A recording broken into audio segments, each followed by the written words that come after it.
Hello, everyone. It's Alan Schimmel, and welcome to TechStrong TV from Monday, May 11th. Hey, it's another week. Yeah, another week. It gets better every week, I think. I've had more fun doing this. I hope you're doing well. I hope you and all your loved ones are safe and healthy. Maybe where you live, things are opening up a bit. You've had a chance to get out, take a walk in the park. I played golf this weekend. It was a little different. You had to wear a mask up to the tee. Each golfer had to be in their own golf cart, unless you were golfing with a family member who you live with. So it was my two sons and I, and we took two carts, and we wore our masks. There was no cart service. You had to carry your own, bring your own water and stuff. But at least it was great to get out there, to get a little exercise, swing, hit some balls. I'm a terrible golfer, but we don't even keep score half the time. Anyway, but I do hope you're well, and I hope you are enjoying what we've been doing here on TechStrong TV. You know, I've been mentioning for the last week or two, kind of a culmination of what we're doing here is a big virtual conference that we're doing called TechStrong Con. And I wanted to take a moment and tell you some of the speakers that we've got lined up for TechStrong Con, because I think it's an extraordinary lineup, and you're going to really want to check it out. So I'm just pulling up the website here, if you don't mind, and let me just tell you who some of our speakers are here. So we have Abby Kearns, CTO of Puppet, Mick Kirsten, CEO of TaskTop, Christina Pinella of Red Hat, Rosalind Radcliffe, IBM, Helen Beal of DevOps Institute, Rich Mogul, Securosis, Chenzi Wang, Rain Capital, Sanjeev Sharma, Accelerated Strategies Group. You thought those are good? Wait. We've got Leonard Ingerling from Clearflow. We've got Patrick Dubois from SNCC, Paul Stack, Pulumi, Andrew Clay Schaefer, Red Hat. We have got Damon Edwards from Rundeck, Baruch Sigursky, JFrog, Caleb Queen, Savadis Public Affairs, Jessica Dean from Microsoft, Liz Rice from Aquasecurity CNCF, James Wickett of Verica, Cornelia Davis of Weaveworks, Derek Weeks at Sonatype, Kat Swittel, Shannon Leitz, William Hurley, of course, John Willis, and that's just some of the speakers. So head on over to techstrongcon.com, check it out. I also want to mention that we've got some amazing sponsors for the show. Our premier sponsors for TechStrong.com are CloudBees, Harness.io, Palo Alto Networks, and the good folks at AWS. We also sponsoring the show are Influx Data, Instana, Science Logic, SNCC, Lightstep, Acaronis, New Vector, and I can't read the last one there, Connectall. It's very sorry. We'll also feature a special AWS pavilion. So techstrongcon.com for more details, free registration, June 4th. Let's not miss it. For today's show, we've got a good Monday for you. I've got a couple of good interviews I want to highlight. One is with Mo Plassening of CloudBees. You know, Mo he's kind of led the charge on a bunch of the acquisitions CloudBees done over the years, one of which was the Feature Flag company they acquired, which is now CloudBees Feature Flags. And they've come out with a new iteration of the Feature Flag product that now allows you to run it kind of on-prem or your own private version of it in the cloud. So it's not as a SaaS version if you have compliance or regulatory issues that prevent you from using a SaaS version. So good conversation with Mo coming at us from Austria, where he's been for the last 2.5 months. Then I have something really interesting from a company called Interos. I interviewed Andrea Little Limbago there, and they do a lot of research. Andrea's their VP research there. And one of the things they're looking at is government internet blackouts, right? So the government is shutting down, not our government here in the U.S. necessarily, but this is, throughout the world. Governments shutting down internet to prevent the spread of information, whether it be fake news that they claim it is or real news. But how does that play into conspiracy theories taking hold? And is there a correlation between these government internet blackouts and the kinds of information being spread and how it's being spread? And how does that correlate to COVID-19 results, right? So the thought being that halting the spread of information does not halt the spread of the virus, right? It allows, and the virus actually is worse in countries like that. Though, I think it's open to discussion. But it's a really good interview with Andrea, and I highly recommend it. From the Something Old vaults today, I went back to GitLab Commit in Williamsburg, Brooklyn. I guess it was last September, October, for a little interview I did with Dan Kahn, Executive Director of the CNCF. And it was really about the upcoming KubeCon in San Diego. But more than that, it was about the state of open source and the open cloud native community. And who better to tell you about it than Dan? I think you'll enjoy that Something Old interview. I'll then come back with the news and then turn things over to our managing editor, Charlene O'Hanlon. Charlene has two good interviews set up for us today. Shimon Aran, VP of Research at Deep Instinct, and Thomas Johansson, CISO at SCTG. Then we'll head over to the analyst quarter. Mitch has a new flash poll he'll be running out, as well as some commentary on what's going on. And then it's Monday, so we have a Mike Vizard channel roundup. And Mike's guest this week is Dimitri Agripola, VP of Platform and Architecture at SonicWall. So that should be a good one. And then I'll wrap things up. So it sounds like we're going to have a great Monday, folks. We're going to take a quick commercial and be right back with our first guest. Tech is strong. We may be working from home, but tech goes on. Tech will continue to collaborate. Tech will continue to communicate. Tech is strong. Join us for TechStrong Con, June 4th, 12 hours strong, TechStrong. Featuring John Bacha-Galupe Willis, Shannon Leitz, William Hurley, Jasmine James, Kat Swatell, Cornelia Davis, James Wickett, Courtney Kistler, Damon Edwards. Live Q&A with speakers, exhibit halls, and more. Free, but register before spots fill at techstrongcon.com. Okay, back here in the studio for our first interview segment today. As I mentioned, our first interview is with Mo Plasnik. Mo is with CloudBees. He's kind of led the charge on a lot of the most of the acquisitions CloudBees done over the last year or two. But now he's sort of transitioned more into an operational role where he's helping to run some of the companies that they acquired, one of which is the product line, which is now CloudBees Feature Flags. And they recently released a new version that allows companies who, whether for regulatory or compliance reasons or for whatever reason, don't want to use a SaaS shared version of the Feature Flag product, you can now run it on-prem, private cloud, what have you. Mo's going to talk to us about that and more. He comes to us from Austria. So now let's go to our interview with Mo Plasnik. This is Digital Anarchist. Hey everyone, thanks for joining us on this segment. My guest for this segment is Mo Plasnik. Mo's a friend of mine from CloudBees, and he's coming to us today from Austria, where he hasn't been stranded, but he's passed the COVID shelter in place for the last 2 months or so. Mo, welcome to TechStrong TV. Hello, welcome everybody. So I hope things are good in Austria. We were talking off camera. They seem to have done a decent job in flattening the curve there. The Apple Store is opening soon, which is always a good sign. I guess like the canary in the coal mine. So good to see you and good to have you on.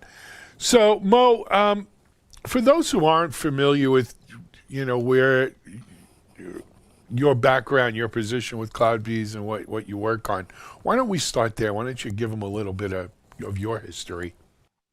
Yeah, let's do that. So I joined CloudBees about 2 years ago. CloudBees acquired a company I started called CodeShip, which is a continuous integration, continuous delivery platform, a SaaS product that CloudBees is selling now under the name CloudBees CodeShip. And then I did a variety of different things at CloudBees. I was responsible for acquisitions, and as you probably know, or maybe have heard somewhere, we acquired two companies last year, Electric Cloud and Rollout. And today we will talk a little bit more about Rollout.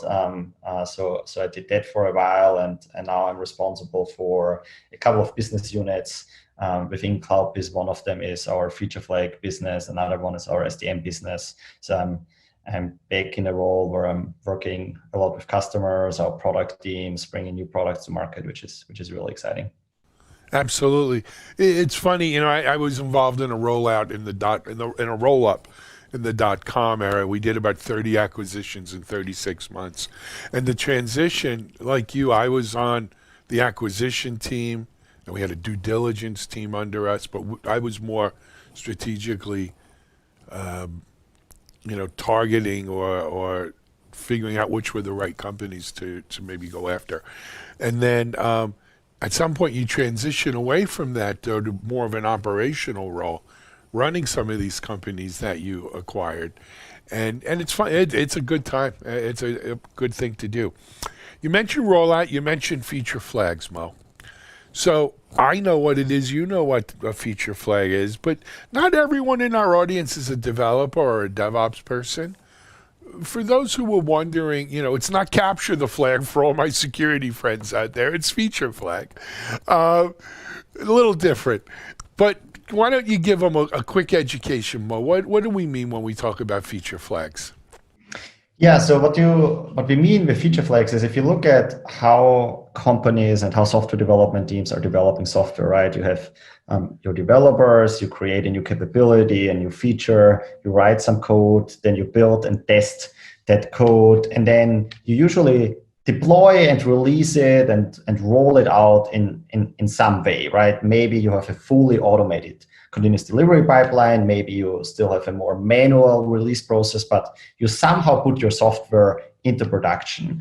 What usually happens when you do that is, right, especially when we talk to larger companies that have very complex release processes, is that releasing software, it's always a big event, right? You work towards a specific release, you have many people involved, and then on a given day, everything really has to go well to put the software online. You maybe have to coordinate with a press release, right? You might do a bigger announcement, your marketing team gets involved, other teams get involved, the communications team, and that creates this really stressful environment where you do the release.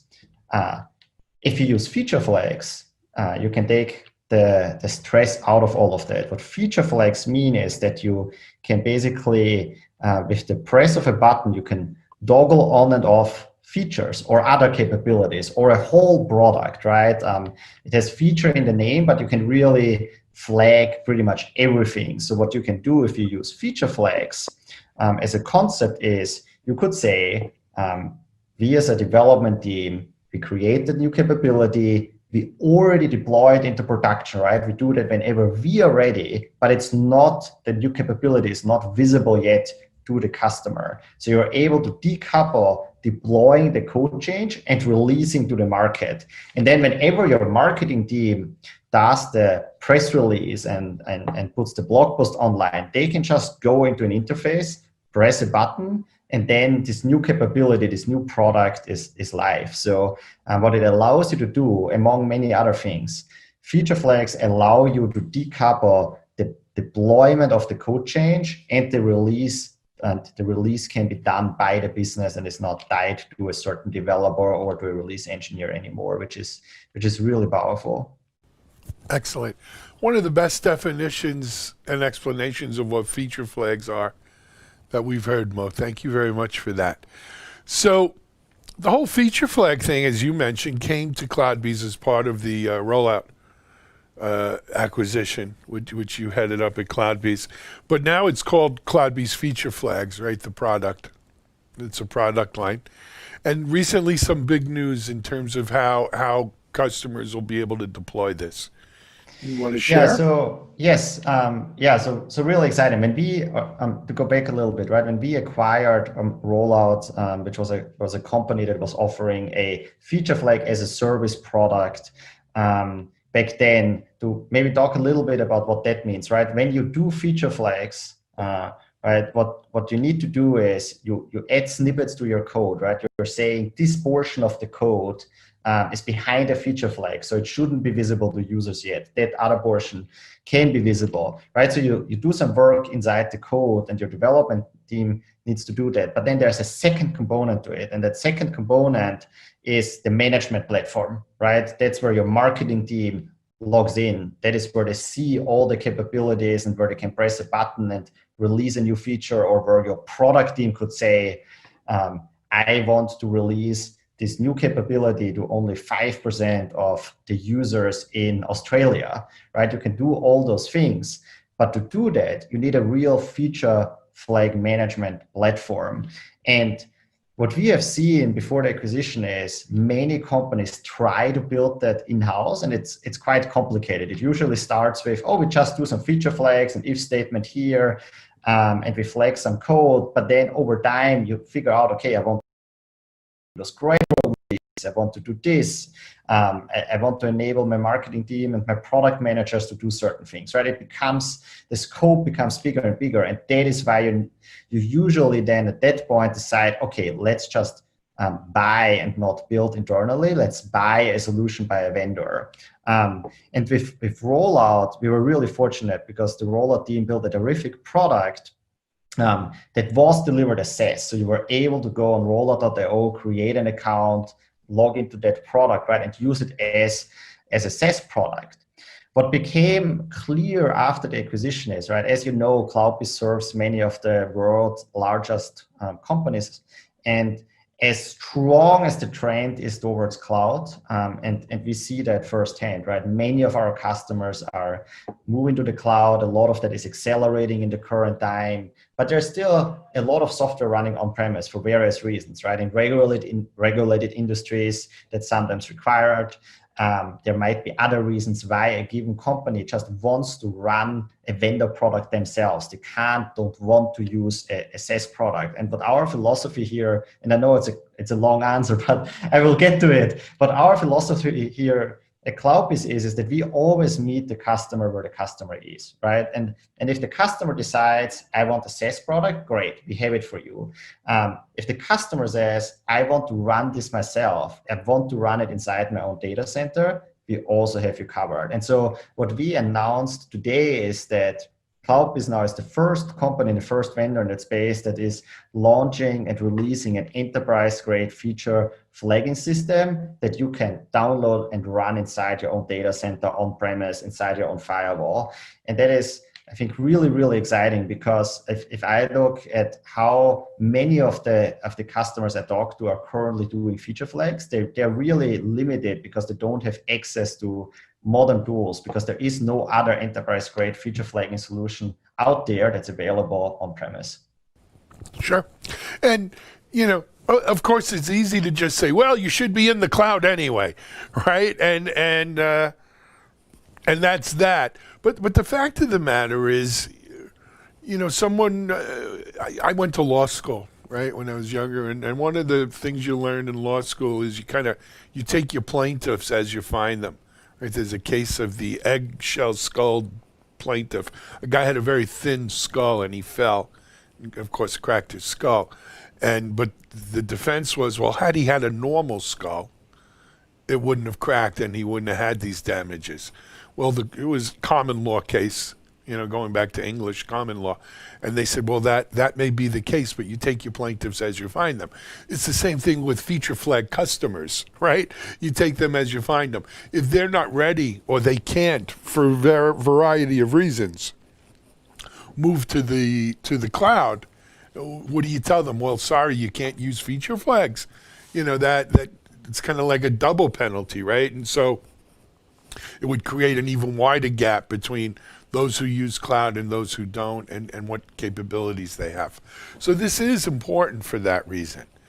So why doesn't everything move from the cloud, have an on-prem counterpart?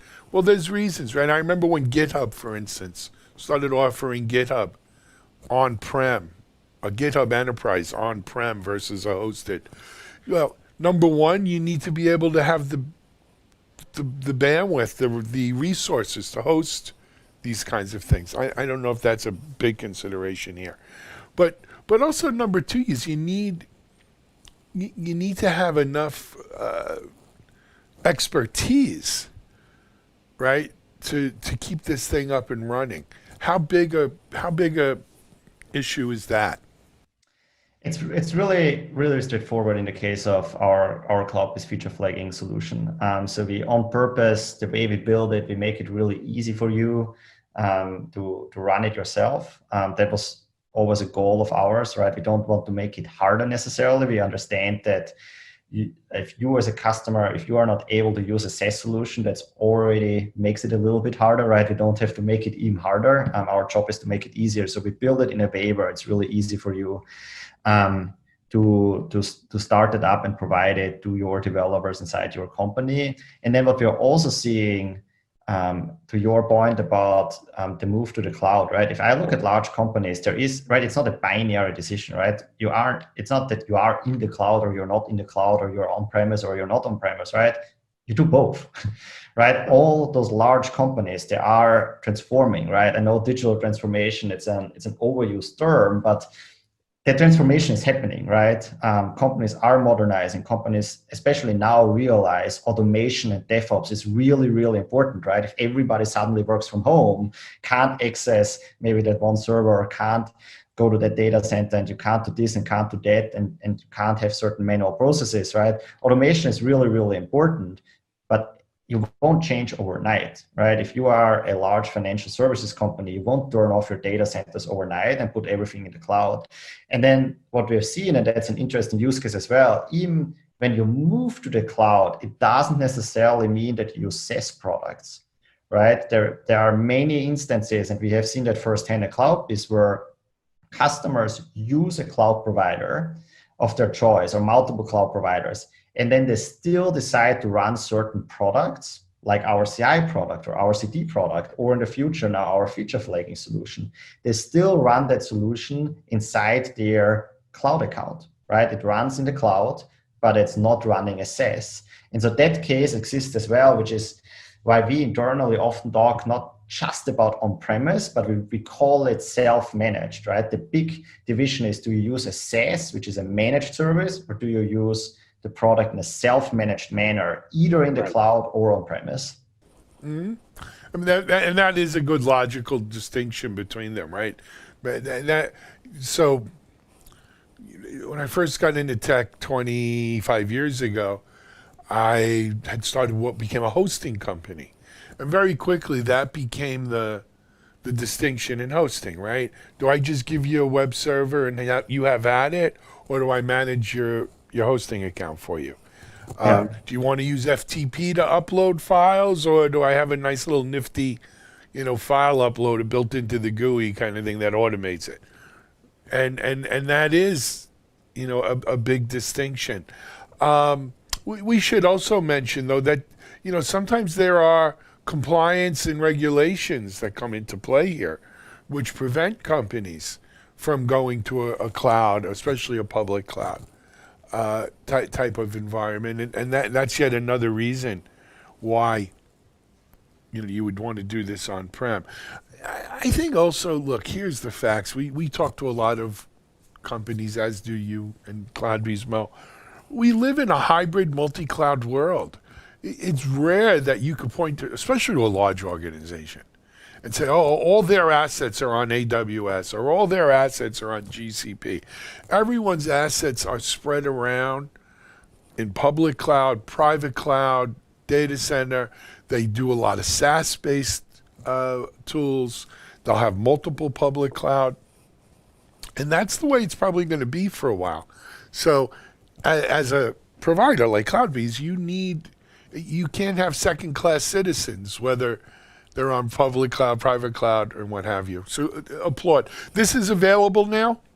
It is available now. Yes, you can go on our website. You can actually download it right away if you want, and you have to accept a little agreement. But you can download it. You can run it yourself. Should be up and running even on your local laptop pretty easily. Or if you are a company and you really want to try it out in a more serious environment, you can easily put it wherever you run it. Your data center, your cloud environment, as you said, it works in both. And our belief is we need to meet you as a customer where you are, right? We are not the ones to tell you have to use SaaS, right? The world is moving towards SaaS. You have to use SaaS. If you want to use SaaS, great. If you want to run it yourself, great. If you want to do both, because maybe one business unit inside your organization is already very cloud native and using a lot of SaaS products, and another one is still running their own data centers, great. You can get the exact same product, right? It looks the same, it feels the same, developers have the same experience, product managers, marketing, they all have the same experience. And that is how we think about providing products to our customer base. Excellent. Well, we're about out of time here. I want to thank you for joining us. Good luck getting back to the U.S., right? In a couple of weeks, maybe. Yeah? God willing. Anyway, and you know what else? It's also good to see CloudBees continuing the evolution and development of these technologies and companies that they've acquired, right? As we move to this bigger SDM, SDA kind of picture. Alrighty. Mo Plasnig, CloudBees, here on TechStrong TV. We're going to be right back with our next guest.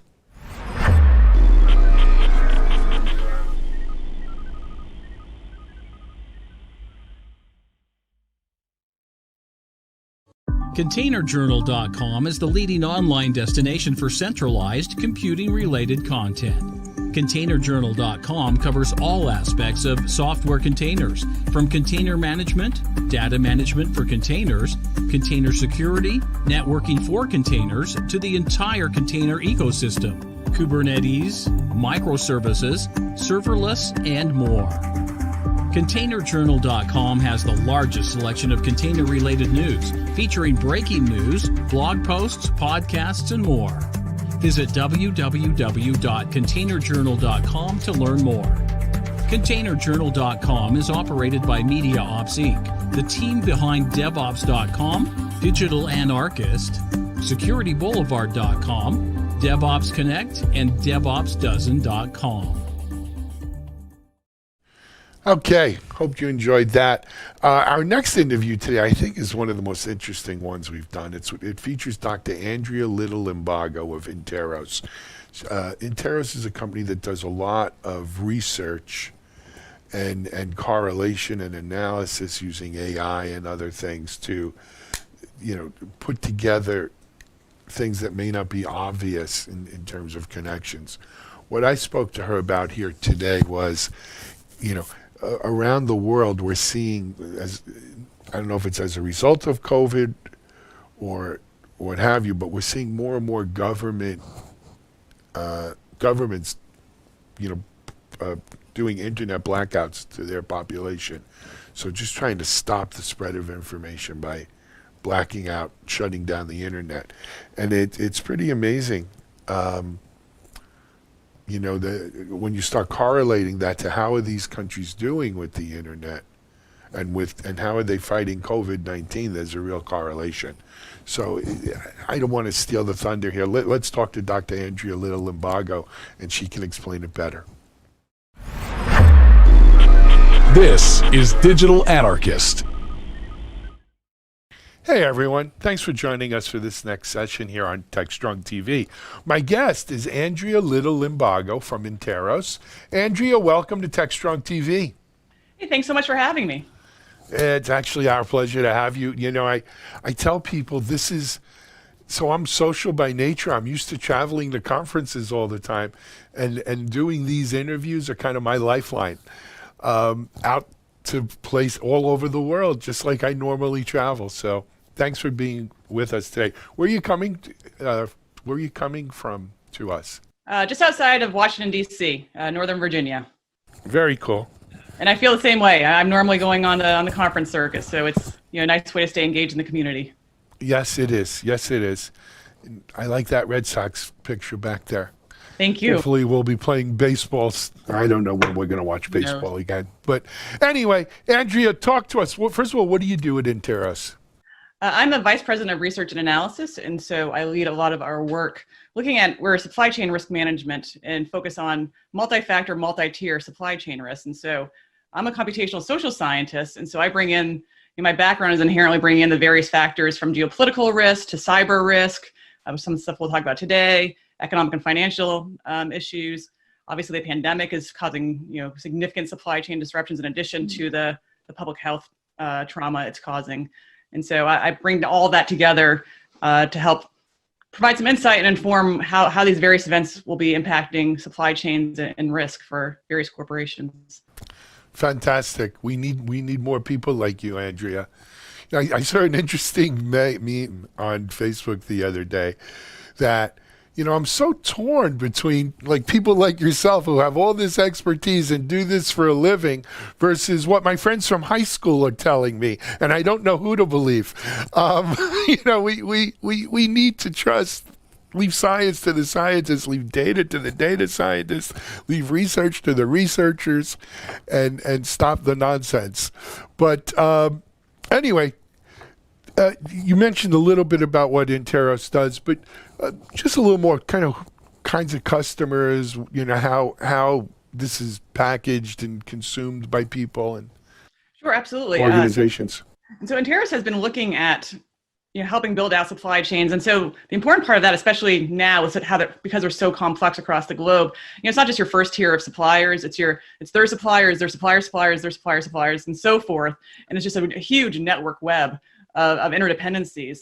And many companies, and I'd say most companies, the large corporations, have very minimal visibility on how far back that goes. And so when there is some sort of disruption from a pandemic, from a mine shutdown, from whatever it might be that could cause a natural disaster, they don't have the visibility to see how that may impact them upstream into what they're currently producing. And so we've been providing insight into that. And so we've moved from consulting into a product company now, and leveraging machine learning like a lot of folks are, combining user experience to enable corporations to look at across their supply chain network, across those end tiers, but then overlay that with the various risk factors that are going on so they can figure out first what the visibility across their network, and that alone is extremely useful. But then how that overlays with what's going on in the world that might cause a disruption that might not be on their radar, and to help them prepare for that, looking at where there might be a concentration risk, where there might be single sources of failure, where they may want to provide more agile sourcing and have some redundancies so that when something does happen, it doesn't shut down the entire supply chain. Got it. My initial comment is, where were you when we needed you here? Right? Hopefully this whole pandemic thing will drive home that, hey, you got to do this. This is basic block and tackle on you want to be able to have a continuity plan, a disaster plan. You want to be able to, strategize what to do on, on these kinds of things. Scope it out. You need this kind of basic research. Let's talk. Yeah, I think it's kind of similar to how in cybersecurity, where companies really didn't pay that much attention to until Sony. And Sony sort of was that wake-up call that made it mainstream awareness. I remember. And now the pandemic is obviously, we wish we never had it, and and hopefully we'll recover from it soon. But I think it's also been a wake-up call for how to think differently about supply chains and how to think differently going ahead about where vulnerabilities are in a much broader picture. I can't agree with you more, honestly, than, I think the problem, though, is people seem to have really short memories, right? And they get used to the new normal, and it goes back to. But that being said, let's focus in on some of the recent findings you guys have been having. I knew a little bit about internet blackouts and stuff like that. Tell us, share. Yeah, so one of the areas I've been looking at just most recently is just in addition to the various disruptions that we already see going on, and I think that are on the headlines right now. What might be coming next, and that's sort of where I try and look at is what we may be expecting down the road as well, is just this confluence of internet blackouts in addition to where supply chains might be vulnerable. And so it's bringing those two trends together. And so, internet blackouts is something that we really don't hear a ton about. We hear about it more on the, on Human Rights Watch in that sort of area, which is great. And they've been tracking for quite some time. But if you then look at the cybersecurity community or geopolitical risk community, I don't really see internet blackouts really rising to a level of great awareness. And it's interesting, internet blackouts cost, across the globe last year, $8 billion. Wow. And so they continue to be increasing from 2011 to 2018. They've increased, there were just a handful, maybe 2 or 3 in 2011. In 2018, they were almost about 200, and last year there were even more. And so we're seeing a wide range of countries using these blackouts as a means for suppression and censorship at the domestic level. And if you think about, and that's where you get that multi-factor view comes in so handy. So if you start seeing some geopolitical risk going on, and you start seeing either some protests, an election coming up, a rebel group, certain governments, and this is where you also need to figure out how the government structure plays into this. Certain governments will be more prone to leverage internet blackout as a form of censorship to stop information flowing into certain areas. And so that's exactly what we've been seeing. Oh, I no doubt. So to me, this is a two-headed monster. There's the internet blackout, and then there's the total just crushing of any privacy in the name of tracing or whatever, and just total surveillance, which is the flip side of the coin of the blackout, right? And what's interesting though is at the same time, even here in the U.S., right? I saw a recent article about freedom of press countries rated, and the U.S. was not in the top 5, certainly, and but yet we hear such an outcry of Facebook should censor stuff, Twitter should not censor stuff. Google has an agenda, and so they are censoring it in some way. But, I think 2016 hopefully taught us some lessons about the power of social media. But let's be clear, when we talk about internet blackouts, we're talking about social media and stuff like that, right? I've been in China numerous times, and I will tell you that the behavior there is people don't use the web like we do, right? Because the web is on the firewall, the Great Wall firewall, but yet there's a ton of stuff that kind of flies under the radar on VPNs and on WeChat and stuff like that. So, and the social media censorship, so it's interesting the way that there is a bit of a spectrum. And I think the way I look at it, overarching, it's all part of this broader playbook for information control. And so, again, in cybersecurity, we tend to think of the various range of cyber attacks that can happen. But that's just one tactic that the governments are using to access data, to manipulate data, to control data in some way. And then the disinformation, we're hearing that a lot as well, through social media and so forth. And that's another tactic that they're using.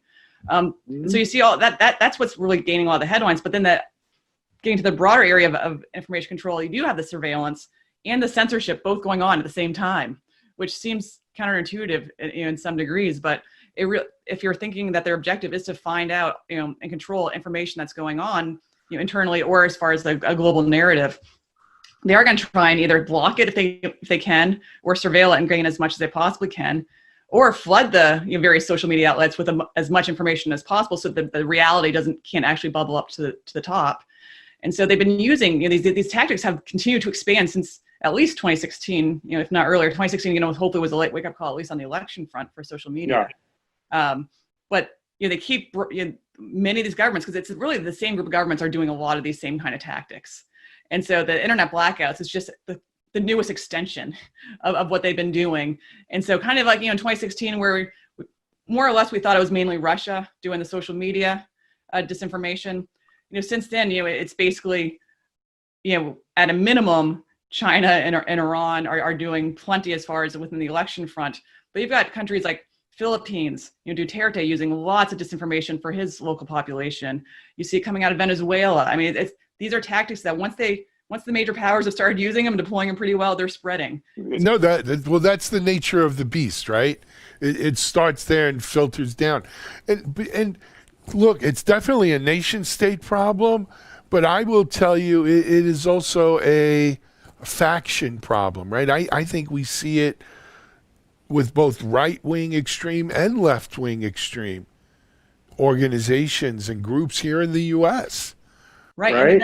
And that's where you get into, again, if we look at 2020 coming up the same way we looked at 2016, we're going to, it's fighting the last war, right? Right. It's the Maginot Line. Yeah. So if we think it's just Russia, and they're going to do the exact same thing they've always been doing, we're going to be well behind on stopping what's coming and what's already here, really. And so, in addition to the broad range of nation states, you got all these non-state actors who are getting involved, and then on top of them being the international ones, because you do see like hackers for hire and disinformation for hire services on the private sector side really starting to grow, and then the domestic actors are getting involved as well.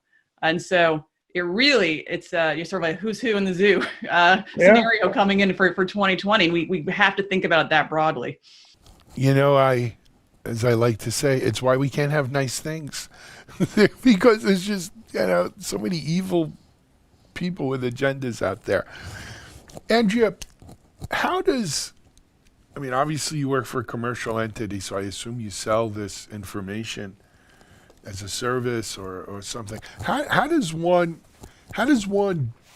get that service from an Interos? And then how do you integrate that into your risk and into your action plan? Right, and that's a great question. So we have a platform now, and so we'd be happy to talk to anyone who wants to see if they can get access to the platform. And basically, what we do, we work with the company as far as getting the first tier of suppliers, and from there we can build out the broad network for them. So it's really becomes a user interface where they can look at all these unknown supply chain connections that they weren't aware of, and look at the various factors that go along with it for when something happens, like a cyber attack or when a stock market collapse, like any kind of those kind of events, and where they're occurring, and then where they may overlay with where some critical nodes might be within their supply chain. And so a lot of that is through user experience exploration and data analysis on that regard.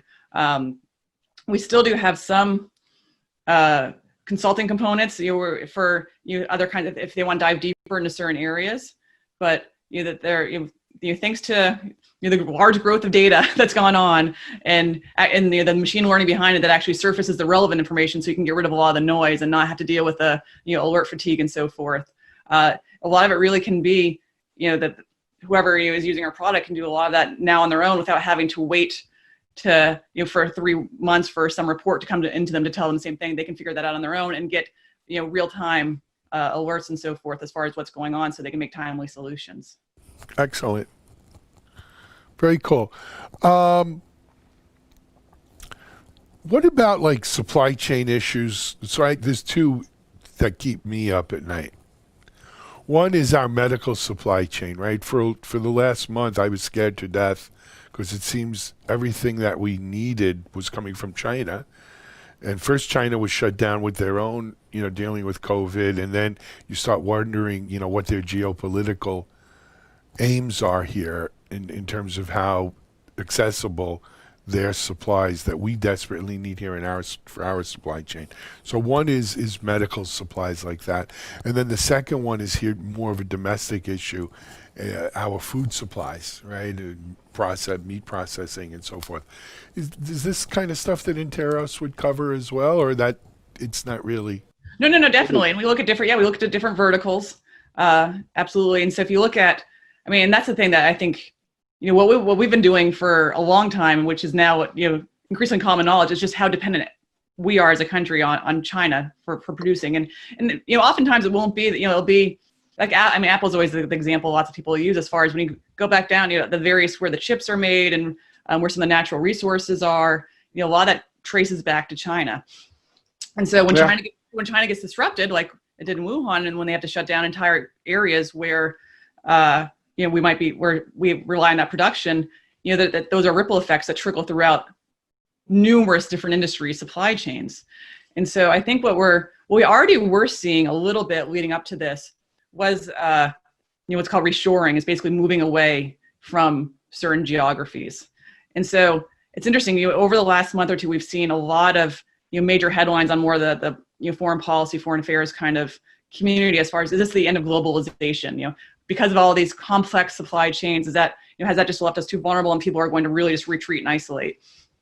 And or you see the converse, like what you talked about, as far as we're just going to get back to the new normal. And I see this I think there's actually an option 3, where we are going to see a continued trend of reshoring away from China as it makes sense, but also it's much harder than it's not just there are actual factories and so forth that have to be built, and it's a lot harder on the logistics side to just get up and leave.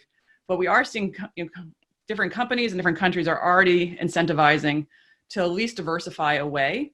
And so especially on the medical supply, to get to exactly that area, I imagine that at some point there will be a commission, and there already are some discussions about this, that will require greater stockpiling of medical supplies. I do think this was a lesson learned in that area, and that we will ensure that domestically we will have those stockpiles. And also, I think a lot of, at least from the people that I'm listening to on the government side who are working in this area, is that our stockpiles we should be much better prepared should a second wave come later this fall, that we won't be going through the same chaos and trying to get from everywhere and again, going back to or trying to get supplies from China that may or may not actually, be as sound as we think they might be. And we've seen that both here and in Europe, as far as some of the PPE is basically not useful. And in some cases. Yeah, but politicians usually look for easy solutions, and sometimes it's very hard to come up with easy solutions for complex problems. It is. Exactly. And we need to remember that. Andrea, this is fascinating. Are a lot of Intero's customers government or government agencies, government related, or like what's the mix? Yeah, it's a mix. We do have government related. You can imagine the defense industrial base is increasingly looking at supply chain diversification, similar to the medical community, for similar reasons. And I think for any customer, over-reliance and over-concentration in certain areas, especially certain geographies right now, is increasingly going to be a problem. And so, even if it wasn't China, if it was somewhere else that you're over concentrated, there's a range of risk factors that are going to be involved. And so it's good to start looking at how you can diversify your supply chain, provide some redundancies, and at a minimum, just get some visibility into where your vulnerabilities might be or where your concentrations might be. And so it really, you think about many large corporations and the government are really rethinking this and taking this never let a crisis don't waste the crisis, right? To try and rethink how you might be doing business. And I do think for many companies, and not just for the government, but I think a lot on the corporate side as well, are rethinking what the new normal is going to look like, and to rethink how they can address some of the vulnerabilities that were exposed during this crisis. Absolutely, don't make the same mistakes. Yep, and I think supply chain restructuring some aspects of the supply chain will be part of that. Doesn't mean that everything's not going to be coming back to the U.S., but it's just going to be moving around to areas that might be less risky. And I think it's also a matter of less concentration, right? If 30% of your goods in a certain vertical comes from China, but 70% come from elsewhere, some percent, it's a different thing than if 80% of your goods are coming from one place, and that's an issue. Andrea, we're almost out of time. We should have done this earlier though. For people who want more information about Interos, the website interos.com. .ai. .ai, excuse me. interos.ai, and we could. If you're watching at home and this sounds really interesting and fascinating, as it does to me, go to check out interos.ai for more information. Andrea, keep up the great work. Keep us posted on what you're finding, and we appreciate it. No, absolutely, will do. Thanks for a fun conversation. Absolutely. And Andrea Little Limbago. You know what it is? You're on a far away, even with my glasses, I can't read it from here. But thanks for joining us on TechStrong TV.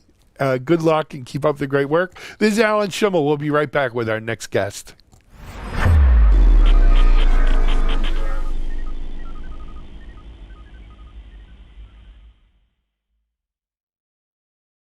Right now, software is more important than ever. It is powering the online services enabling teams to connect, collaborate, and work remotely, and allowing innovation to continue to get to market rapidly. CloudBees offers software delivery automation solutions to support all remote teams, and you can use the best-in-class tools you need to get the job done. CloudBees helps you build stuff that matters. Visit cloudbees.com to learn more.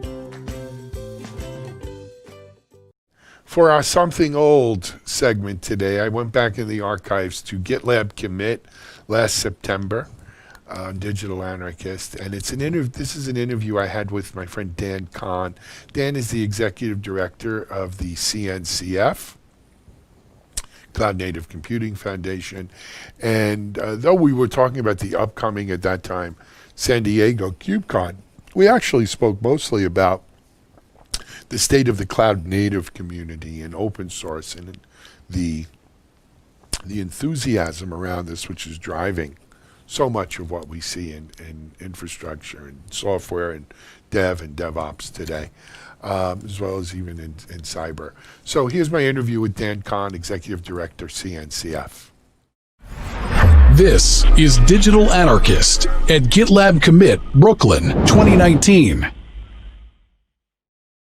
Hey everyone, it's Alan Schimmel for DevOps.com Container Journal, and we are here in Brooklyn, New York, live on digitalanarchist.live. Thank you for joining us. If you are joining us live, if you're watching this on digitalanarchist.io or .com, do check out some of the other GitLab Commit interviews that we've done here today, as well as some of the ones we've done at places like KubeCon and Cloud Native Con and some of the other conferences that we travel the world. Really happy to be joined by my friend Dan Kahn. Dan is the executive director of Cloud Native Computing Foundation. And I'm thrilled to be here. We chatted last in Barcelona. Yes, we had in person. 7,700 people at KubeCon, but I actually live in Lower Manhattan, and so I was unaware of when I saw you here in Brooklyn. So I was just able to ride a city bike over here to come join you. Did you? How great is that? It really is. I mean, and especially I'm going to be doing a couple more trips to China this fall, but it's nice to do a little commute. I like the city bike ride over the bridge. I've got to tell you, so I was born in Brooklyn, raised in Queens and Long Island, and lived in the city. I moved to Florida 17 years ago, and I come back to Brooklyn now, Williamsburg, where this is. Exactly. And unrecognizable, but so fantastic in terms of the level of engagement, all the tech companies around here, it's all rocking. the young people moving in. Yeah. Of course, nobody can afford Williamsburg, and so now everyone goes over to Bushwick. Right, yeah, I actually have my nieces in Bushwick. And yeah, it is, how expensive it is quite an eye-opener. It's really as expensive as, well, we could talk real estate later. I wanted to talk to you about a few things, Dan. First of all, you're speaking here at GitLab. I just gave a keynote on how good is our code, and it's a pleasure to be here at the first GitLab commit.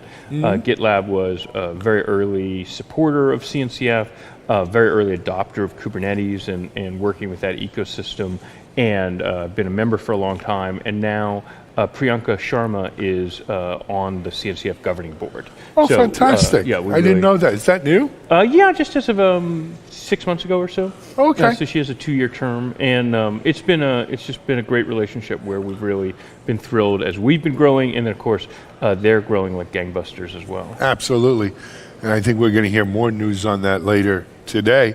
But before we get to that, let's talk a little bit about CNCF, about CNCF. KubeCon, it's Cloud KubeCon Native Con. and Cloud Native Con. It's not CNCF Con. So the next gathering of the tribe is in San Diego in around November 17th? November 18th. We're looking forward to seeing you there. I will be there. I will definitely be there. And it'll be the largest ever open source That's developer what I heard. conference. Someone told me 12,000. 12,000 people is what we're expecting, and that's up from 8,000 in Seattle last year. So just a little crazy. Just a 50% growth. Well, and up from 500 4 years ago. Yeah, I mean, it's so crazy. then when you add it to the 7,700 we had in Barcelona and the 3,500 in Shanghai, that's 23,000 people yeah. who are engaged enough in the community that they want to come and participate. But you know, Dan, it's not just the pure number of how many people it is. I mean, we go to a lot of shows, some big, some small. What really just impresses me most about KubeCon, Cloud Native Con, is the enthusiasm, is the buzz.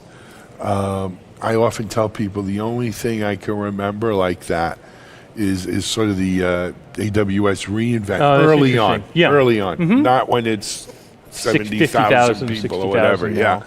But that enthusiasm, and I've said this also, it's the reason is it's not just that Kubernetes is so great.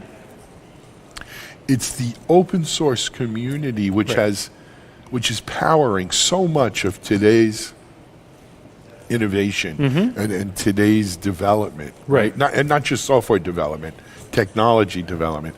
That open source community has coalesced around CNCF and the Linux Foundation, and they needed a home.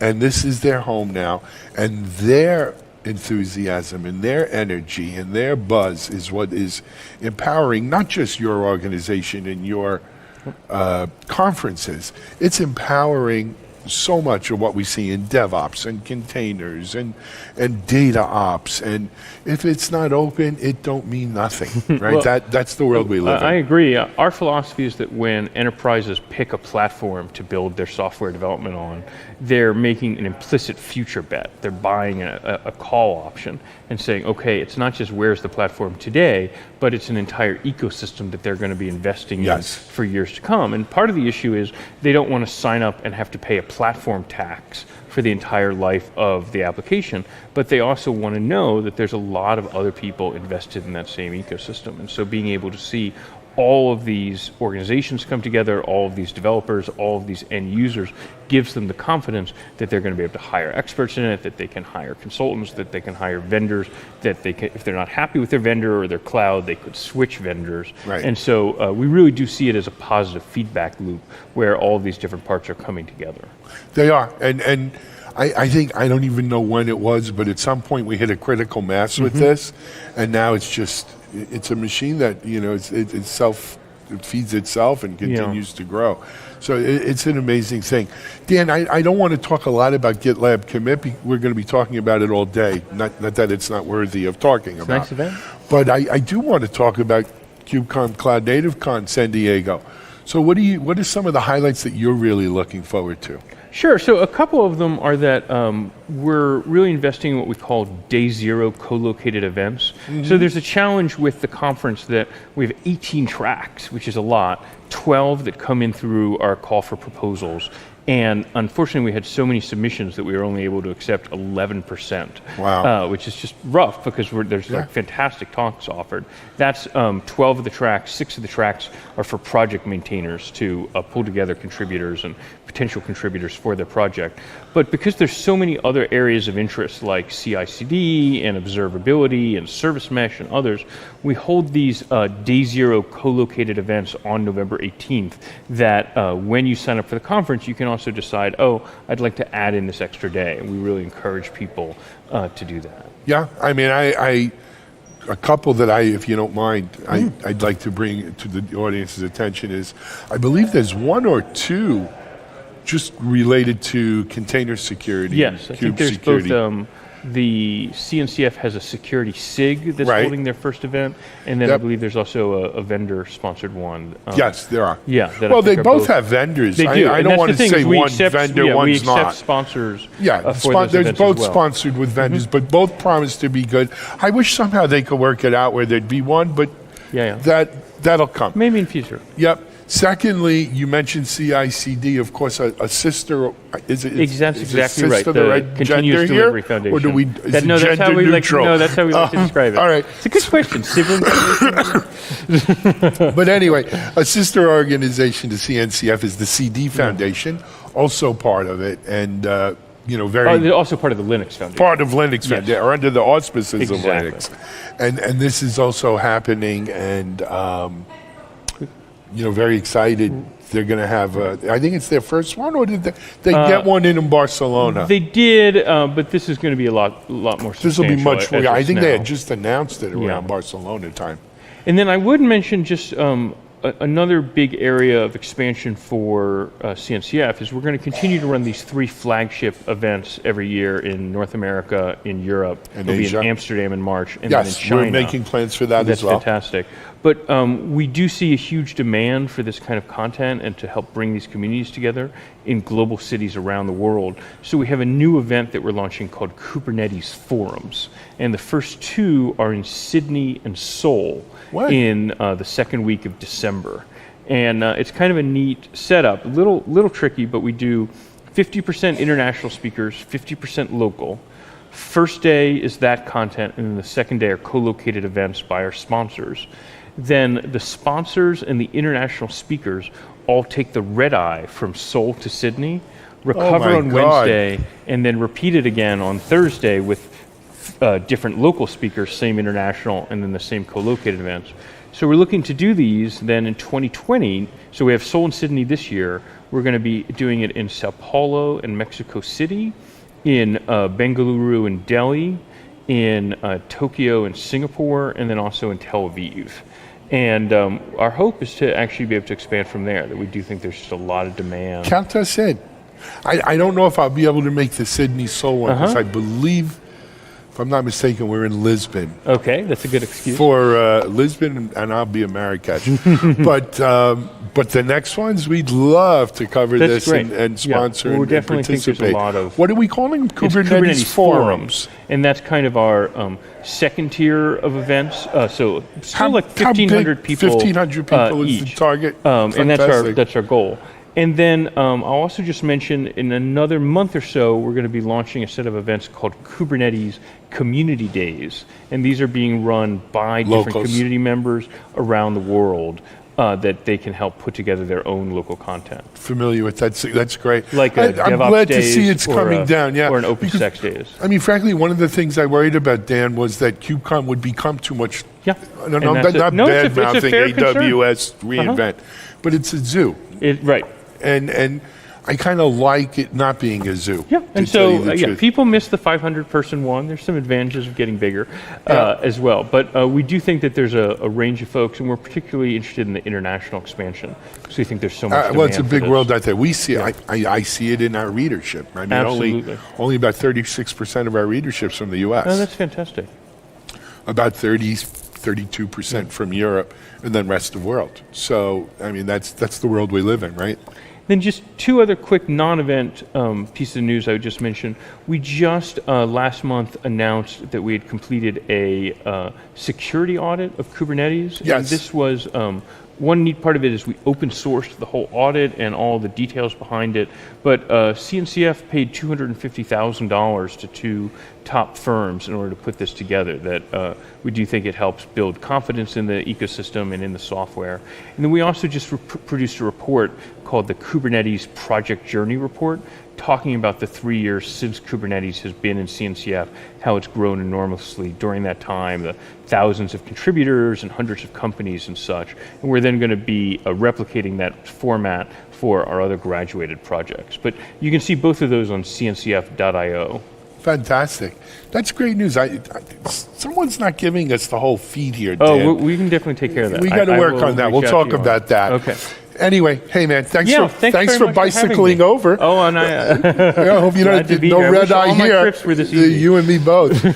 All right, we're going to call it a wrap with Dan Kahn, Executive Director of CNCF, people behind KubeCon, Cloud Native Con, and now Kubernetes Forum, Kubernetes Community Days, and more. Coming at you live from Brooklyn on digitalanarchist.live. This is Alan Schimmel for DevOps.com. We'll be back in just a moment with some more guests.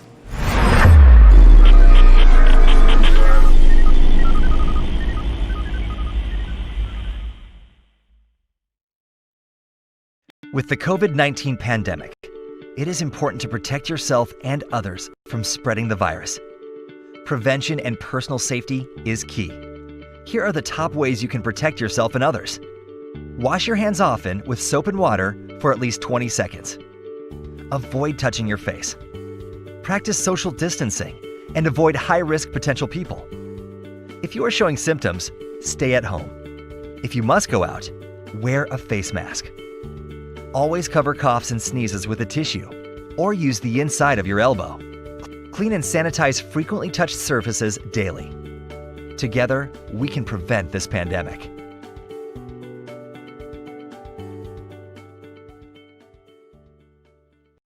Okay, back here in the TechStrong TV studios, it's that time of the day where we'll do the news. So let me give you some of the headlines from Security Boulevard, Container Journal, DevOps.com.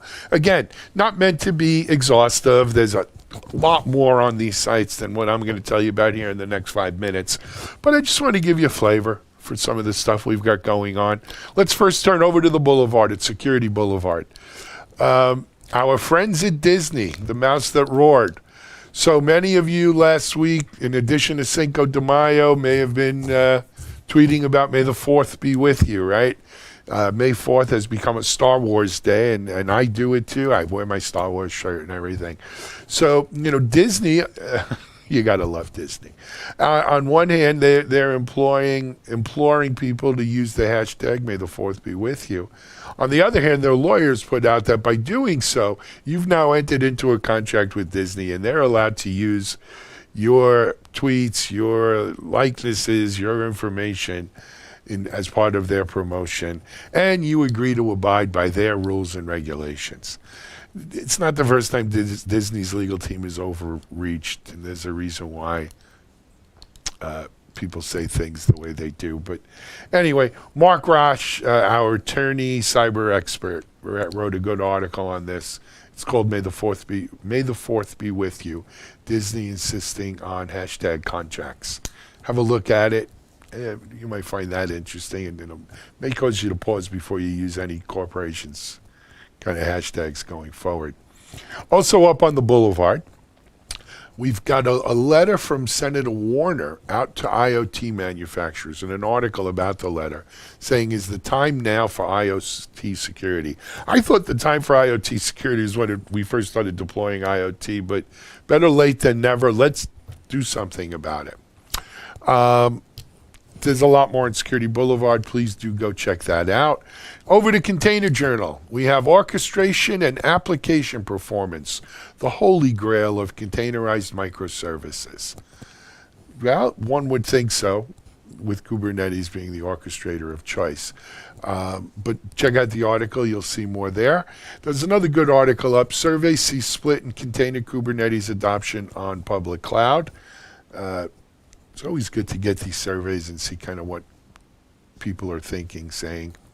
And then over on DevOps.com, got 3 articles I want to throw you away. One is a chat I did with my friend Elan Koren at Perimeter X. It's on something we call shadow code. We'll also have a video with Elan on this tomorrow, on tomorrow's TechStrong TV. But you can listen to the podcast, read along, and the little article that goes with it on DevOps.com. Also, Datadog security monitoring goes 6A. I think we reported on that yesterday. But again, it's nice to see security monitoring being integrated. And then we have Cisco looks to drive NetOps and DevOps convergence.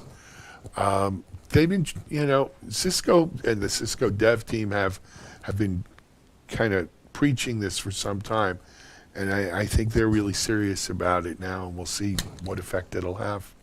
Anyway, that's just a couple of the news headlines today on DevOps.com, Container Journal, and Security Boulevard. Check them out, and I hope you enjoy them. Now, we're going to take a quick commercial break, and then we will turn things over to Charlene O'Hanlon, our managing editor. DevOps.com is the #1 online destination for DevOps education and community building. DevOps.com covers all aspects of DevOps, including DevOps best practices and tools, DevOps culture, DevSecOps, business impact, continuous testing, continuous delivery, and more.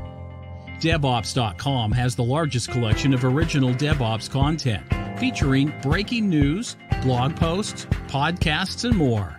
Visit www.devops.com to learn more. DevOps.com, where the world meets DevOps.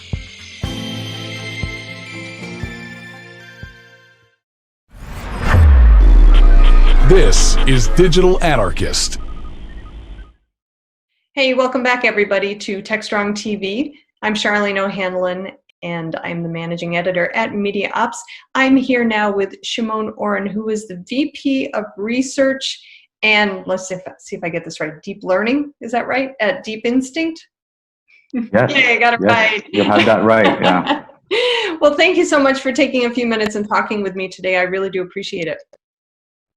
Thank you. Thanks for having me.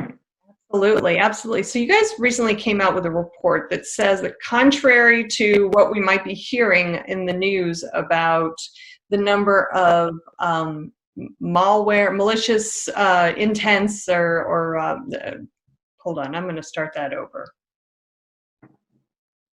Okay. Starting again in 3, 2, 1. Well, you guys just came out with a report that talks about the actual decrease in the number of data breaches and malicious activity related to COVID-19, which kind of runs counter to what we've been hearing in the news a lot. So tell me about what you guys have found. Okay, so what we've done is, following the reports of a lot of cybersecurity companies out there talking about a massive increase in the number of attacks and malicious activity in general, we thought it would be a good idea to also dig into our data, our telemetry, and our threat intelligence sources, and look and understand at what exactly is happening and what's the activity we're seeing. We have a very, very elaborate threat intelligence collection and operation happening.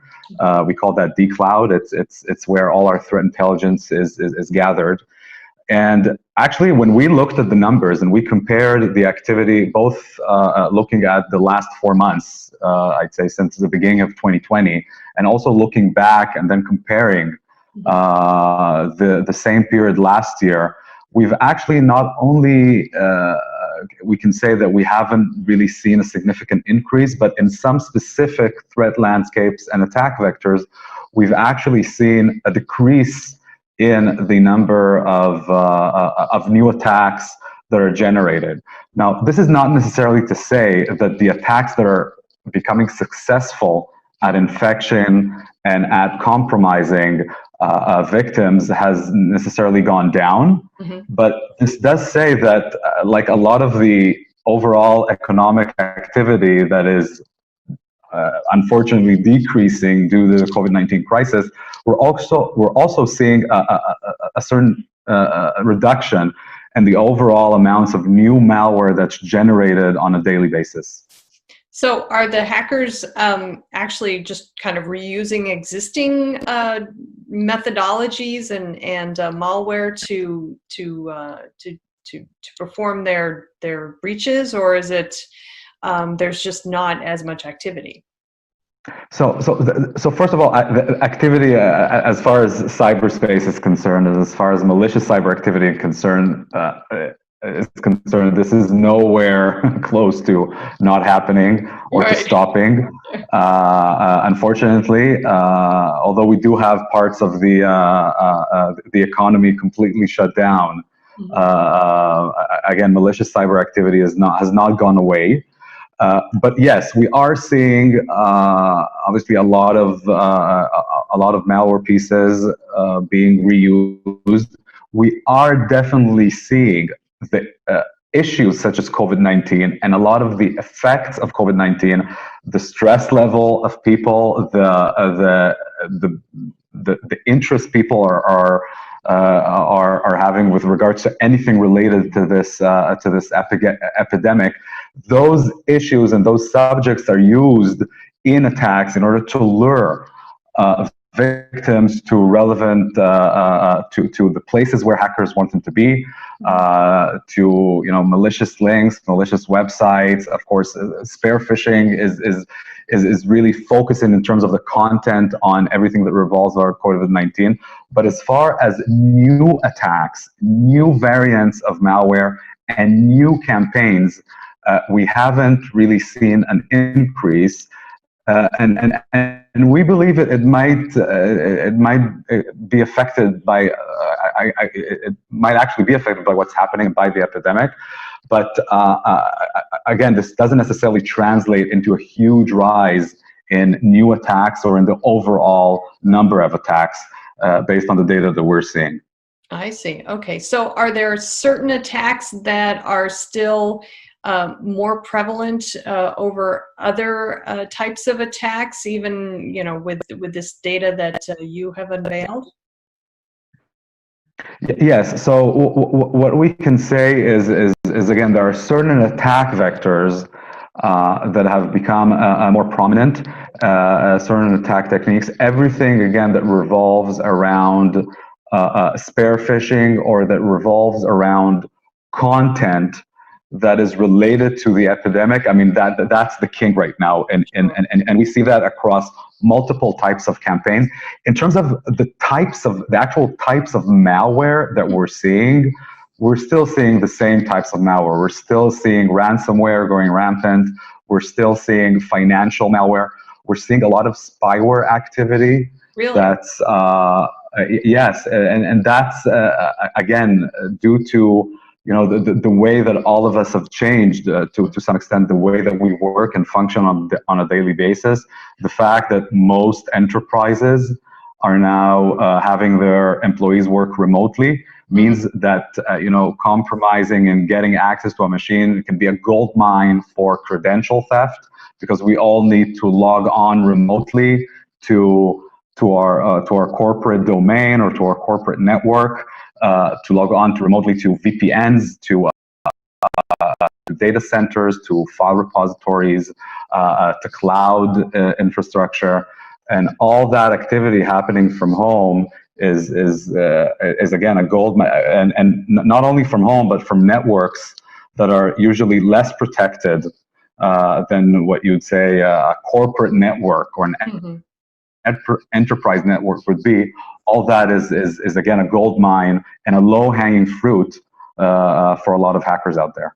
Okay. All right. So are you seeing any particular types of hackers themselves? I mean, are we looking at mostly like espionage type hackers, or is it just kind of the I don't want to call them run of the mill, but the everyday hacker who's just after, basically your passwords and want access to your accounts? But I'm thinking specifically with this kind of new work from home paradigm, and the fact that most folks are not being as cyber hygienic, if you will, as they would were they on a corporate network in an office building. So is there a particular type of hacker that's maybe taking advantage of that to either install spyware, as you said, or spear phish to get the information, or however ways that they can to breach the network?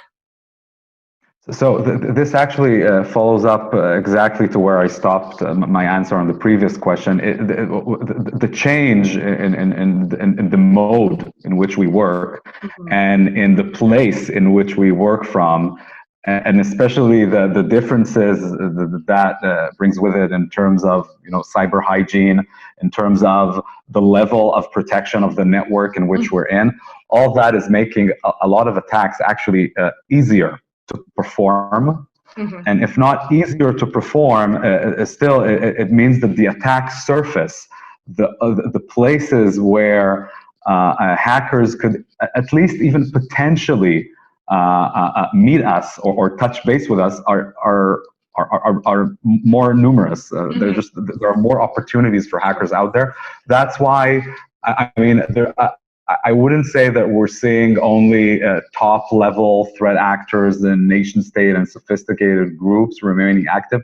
Those are definitely still out there. But again, this is actually a prime time for less sophisticated groups to reach and try and infect targets, which are much less accessible or a much harder target to crack, let's say, than in normal times. Okay.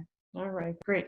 So considering the fact that I don't think anybody thinks that we're actually going to ever go back to the way things were, so to speak, are there certain things that both corporations and end users kind of need to keep in mind to be more security vigilant in this new kind of work from home, either partially or full time, and anything that they need to kind of keep in mind as they do that? That's actually a great question, and I think a lot of people are busy, or at least should be busy with this question. I think the answer lies in two areas mainly. First and foremost, I'll start not necessarily from the, although I usually tend to go there, but I won't start from the technology side of things. Okay. I want to start from the people side of things. The fact that we are probably going to work much more from home than we were used to, at least in coming months. Especially where, again, as far as enterprises are concerned, means that educating people properly about cyber risks, about cyber hygiene, about the different rules and regulations that we need to maintain. It relates to a lot of things, which again, I don't think we even have the time to cover. Anything from password strength and change, to what kind of VPN do you use and from where and when do you use it. And of course that relates to tools, but also of course being aware to spare phishing attacks and to content and how to properly judge content online from unknown sources or from unknown contacts. All those issues will need to be put. Really, I don't think I can exaggerate on how paramount that is going to be in keeping organizations and people safe as far as cybersecurity is concerned. Now, from the technology side of the house, I think that yes, definitely CISOs and CIOs are going to have a lot of work and a lot of thought to do, and that's going to need to focus on how can they make sure that they have the right products, the right tools, and the right technologies that are well fit to this new situation where the network is becoming much more distributed. Assets. The main digital assets are being accessed mostly remotely and not from within the network, from within the domain, in a much less controlled area. And this has a lot of consequences. It means that we need to make sure, as security professionals, that security resides on the device, that the device has the proper products, the proper capabilities, relevant software, whether it's an endpoint tool or any kind of other tool that can work from anywhere, anytime, doesn't need to be constantly updated and and to be in contact with the domain or the network. That's absolutely essential. And promising that the network and the digital assets as a whole are stay safe, because the fact of the matter is security professionals are going to have a harder job in coming months, and they're going to have less of something they want dearly at all times, and that is control over where our devices, to what are they connected to, how are we logging on and entering, who's holding them, who's surfing them, etc. Once all these things happen from home, naturally, the organization and the people responsible for within the organization for security have less control, and that is something that we as security professionals hold very, very dearly, but we're going to have to get used to having less of it, as I said. All right. All right. Well, yeah, I think there's definitely a lot for security professionals to consider these days for corporate security, both inside and outside the network. So Shimon, thank you very much for giving us lots of good things to think about. I really appreciate it. Thank you so much. It was great talking to you. It was great talking to you as well. I hope you stay safe. You too. Thanks. Okay, everybody, stay tuned. We'll have more TechStrong TV coming up, so stick around.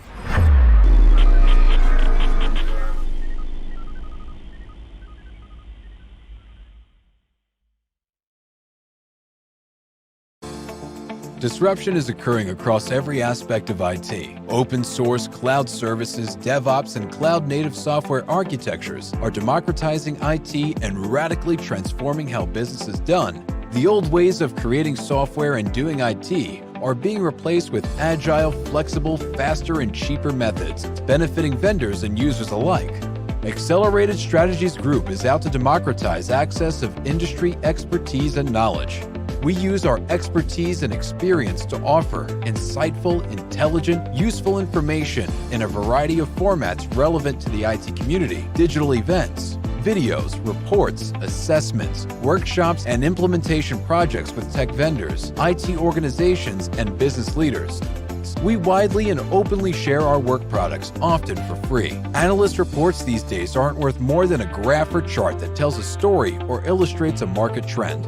We work with developers, DevOps teams, cloud architects, security engineers, and transformation leaders most every day, creating and implementing transformational strategies and technologies. We're not just thinkers, we're also doers.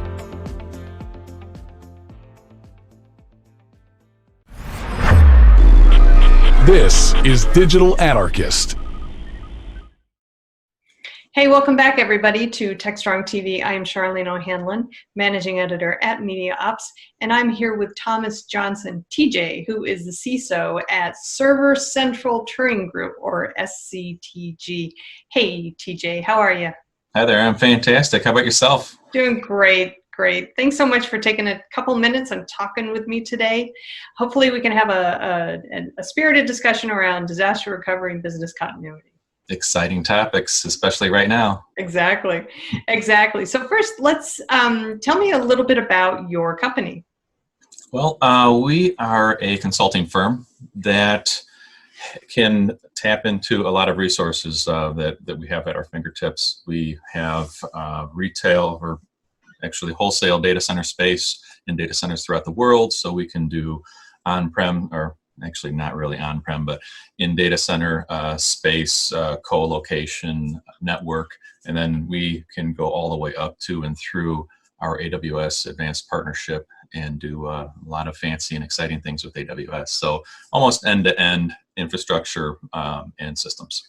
Awesome. Awesome. So, you know, disaster recovery, business continuity, it's something a lot of companies talk about and say they're doing, but when push comes to shove, it seems like it's really low on organizations' priority lists. So what do you think is holding back a lot of companies with their disaster recovery, business continuity efforts?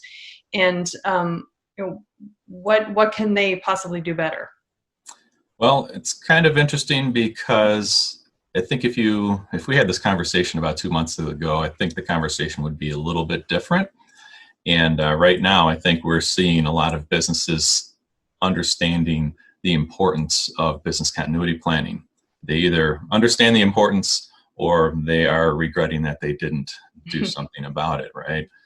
But I really think business continuity planning and disaster recovery, maybe business continuity planning a little bit more, has taken a back seat because it's almost like buying insurance in a way. You know, how much time, effort, and money do you want to spend on putting together a plan that hopefully you will never have to use, right?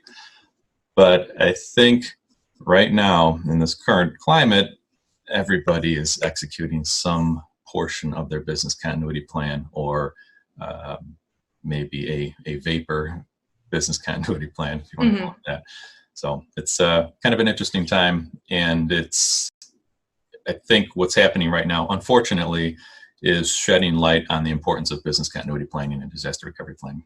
Yeah. You're right. When you use the insurance analogy, it's like you don't want something to happen, but then again, because something hasn't happened, you don't know if it's because you you did the right thing and mitigated it or what. But yeah, it's really something that a lot of folks, I think, have kind of discounted the importance of.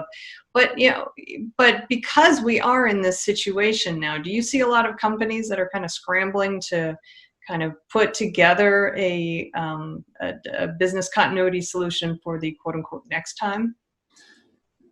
Yes and no. I think a lot of companies scrambled and put together elements of what could be seen as a business continuity plan, but it probably hasn't been formalized. It hasn't been documented. It hasn't been, well, I guess it's being tested right now. Right. But I think the after action review that's going to happen after we start to get back to some semblance of normalcy, which some people say that this is the new normal, but once we get back into the swing of things, I think organizations are going to have to take a step back and say, all right, what worked here? What didn't work? How can we make this better? And put some formality behind this. And I unfortunately don't think a lot of organizations are going to do that. I think a lot of them are going to say, all right, well, we did this, we were able to get through it. The chances of this happening again are probably small or maybe insignificant. So let's just kind of go with what we know and keep on moving. Yeah, well, never say never, right? So you touched on the just very, very briefly on the idea of testing a business or continuity plan, and it seems like certain things would be kind of impossible to predict when it comes to. I mean, I don't think anybody predicted something like this was going to happen at such a a massive scale. So how do you test your business continuity solution if you don't know what you're testing for? That's a great question. I teach a course in business continuity planning for the master's program at a college here in Chicago. And it's been an interesting exercise throughout this time, because all of a sudden the class that I teach is very relevant. And within this class, we start looking at scenarios and start understanding what scenarios are relevant to the business. Everything from acts of nature like tornadoes, earthquakes, and things like that, all the way to and through cybersecurity incidents and also pandemic. I was looking at some of my documentation that I put together for pandemic response, and the earliest document that I found was from 2005. So we've been kind of thinking about this and doing things within the context of pandemic planning. And I think back then, we could call it like bird flu, swine flu, the H1N1. There's been different iterations, but for some reason, this COVID-19 is a little bit more potent, fast moving, and it's really almost a little bit of a different dimension of pandemic planning, and things are happening really fast. So do you think, because of that and other situations, do you think that companies kind of have, I don't know, short memories, or they, have like short attention span when it comes to some of these things? Because, if they're going to plan for something like a pandemic and it doesn't happen in, say, I don't know, 2 years of their business continuity planning, do you think they just kind of, brush it off and say, well, that's never going to happen, so we don't need to update our plan to reflect our response to this particular situation? My answer is yes. I think most companies have a short attention span and a short memory. And even in the cybersecurity world, a lot of times we make fun of some of the things that happen, like these data breaches, and we look at stock prices of some of these organizations that have had data breaches, and look at the correlation. Well, you know what? For example, Target or Home Depot, you look at any one of these scenarios, and sure enough, their stock price goes down. It's down for a little while. Everyone kind of forgets about what happens. Their stock price is back up, and things are just happening status quo. But I think the only saving grace is some of the regulated companies that are out there. Like I come from a finance background, so a lot of my work has been done for financial institutions and banking, and they have regulations that force business continuity planning, disaster recovery planning, and I think those organizations will probably be the ones that will be able to manage additional pandemic incidents that happen in the future. So do you think, though, that organizations that have successfully navigated something like this, do you think that kind of makes them, I don't know, maybe a little cocky for the next time, that maybe they feel like they're invincible because they were able to handle this one, in a way that allowed them to continue their operations with little disruption? I think your analogy there is correct. I think a lot of organizations will think that they're like, oh, you know what? Well, we kind of did that. I think we're going to be good next time around. But I think that would be a false sense of security, because they might have either gotten lucky, they just so happen to have things in place that, even us as a tech company, we wound up doing and since I come from a background of finance, I kind of try to implement some of the more stringent compliance-based pieces in our company. And we did a full work from home building unavailable test right before the pandemic hit. And it was interesting, some of the things that we found, like something as simple as, our VPN licensing, it was set to maximum concurrent connections of 50 people, and we've got 130 people in the organization. We would have never figured that out unless something really happened. But because we're a tech firm, we were able to easily get the license count increased. We purchased it. It was all electronic. It's great. So I think a lot of organizations were maybe lucky if they did get through some of this without planning. And I think they will probably be a little cocky the next time things come around, and hopefully it'll work out for them again. But I'm also hopeful that they will take the opportunity to reflect on what has happened and then put some processes in place for the future. So if a company does not currently have a business continuity plan in place, what would be kind of the basic steps that they would need to do to get one in place for the next time? What would be kind of the bare necessities? Well, the easy answer to that is Google it. All right, then. There's a ton of templates out there, and there's a ton of resources out there that can help you build a business continuity plan. The first component of a business continuity plan is really identifying what the risks are to the business in the context of the various scenarios out there. So this thing called a business impact analysis is going to be really important to engage and understand what is critical, first of all. Second of all, what are the risks? What are the scenarios? And what is the ultimate worst thing that can happen to us in the context of each one of those scenarios? So understanding that is probably the very first thing you need to do. And then things can start to unfold from there. Okay. So I imagine that there needs to be a conversation also in the C-suite to kind of get all the executives on board with any business continuity plan that an organization wants to put in place. Because I imagine there's going to be some money spent probably to make sure that the systems and the technologies are up to date and can accommodate the company in times of crisis. Definitely. The one of the top things, and it's also a final exam test question in my course, is the fact that you need to get senior management, senior leadership, executive leadership, sponsorship, and approval for this exercise, because you're going to be A, wasting a lot of people's times in their eyes, B, spending some money, C, spending your time and effort and putting these plans together. And a lot of people, when you start going into sections of the business to try to, unfurl what is important to that part of the business. A lot of people don't like that analysis. A lot of people get a little bit nervous about that and why we're doing this. Right. And on the flip side, some folks don't see the value, don't see the merit, they're too busy. I mean, everybody's too busy, right? Sure. We're too busy. We don't have time to do this. This is just kind of an exercise in futility anyways, right? So a lot of that you're going to be met with a lot of that. And unless you have executive sponsorship, senior leadership sponsorship, and approval, you're not going to get very far.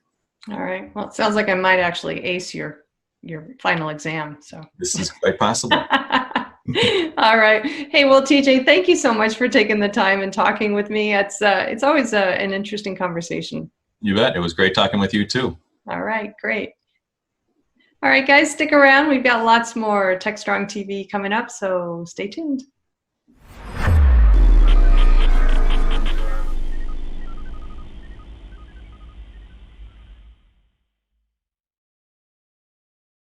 Okay, 2 great interviews today from Charlene. Excellent. Okay, now it's time for the Analyst Corner with Mitch. We've got Mitchell Ashley lined up, and he'll have a new flash poll today as well as some more information. So, Mitchell, over to you. Good week, everyone. It's time to start out with our poll, of course, on the Analyst Corner. And as I've mentioned in the past, we're focusing right now on software delivery management. Our poll this week asked the question of what change metrics do you track and measure? Now, this can be build failures, things caught in production, deployment, et cetera, all through the life cycle of software. And of course, we're focusing on software delivery management, as I've talked about in the past. One of the main reasons is because of the role that software has, is, and will play in our future and the economic recovery and the acceleration through the recovery that businesses have. Now, I don't know if you saw this stat last week. Of course, we all unfortunately heard the unemployment rate, not too surprising though, I think at 14.7%, something I've not heard in my lifetime, that's for sure. Last week, Monster.com came out and noted that their top 3 job openings that they have on their site are number 1, frontline healthcare workers. Makes total sense, not surprised there. Truck drivers, delivery truck drivers. Makes sense there as well, given where we're at today. And third, software developers. It just tells you right there the importance of software and the role. People are hiring security people. There are jobs that people are hiring for. Of course, there's going to be many more people competing for those jobs, but they're out there. So hang in there. And my heart goes out to everyone who's been impacted either through a health crisis, loss of a loved one. Maybe you've been through the coronavirus cycle yourself. I know that can be extremely difficult. Or, of course, if you've been economically impacted and your job has as well. It's not fun. It's not fun losing a job, and it's not fun being in a position not sure where your next paycheck's coming from or when that will happen. So I wish you the best, and hope you will invest in things like the information that we have on DevOps.com, training that's available through any number of resources. It can be, things directly related to the kind of work that you do in DevOps or cloud native. There's tons of resources on DevOps.com and at Container Journal and Security Boulevard. And of course, there's DevOps Institute, great place to go get training. Lots of good information. And there's Udemy and Masterclass. And invest in yourself. Invest in yourself, whatever it is.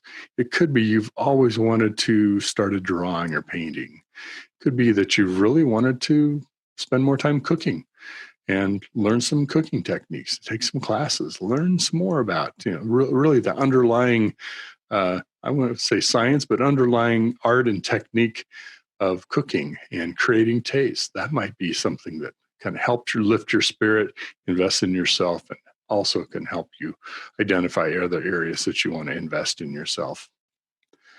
Now, as businesses are opening, it is on a slow roll, and different states are doing different things. As I've kind of seen in the news, Texas is doing limited, only identified certain restaurants that can open, and they have to, of course, practice social distancing and wear masks and things like that. That's happening all across the country. And I think everyone is realizing now that that's going to be a slow process. It's not going to be a rapid return to, great, all the restaurants are open, all the businesses are open. I think this really highlights the kind of investment that companies make as part of their business cycle. For example, a clothier who might be near a university is going to invest in certain kinds of products, certain kinds of suits, certain kinds of inventory, as well as, the rental things that they may have because of the time of year and what the summer looks like and what the fall pickup looks like. That's just picking one example. Of course, those cycles may have been completely disrupted, maybe permanently disrupted for the next 12 or 18 months, maybe longer. Who knows what that impact is?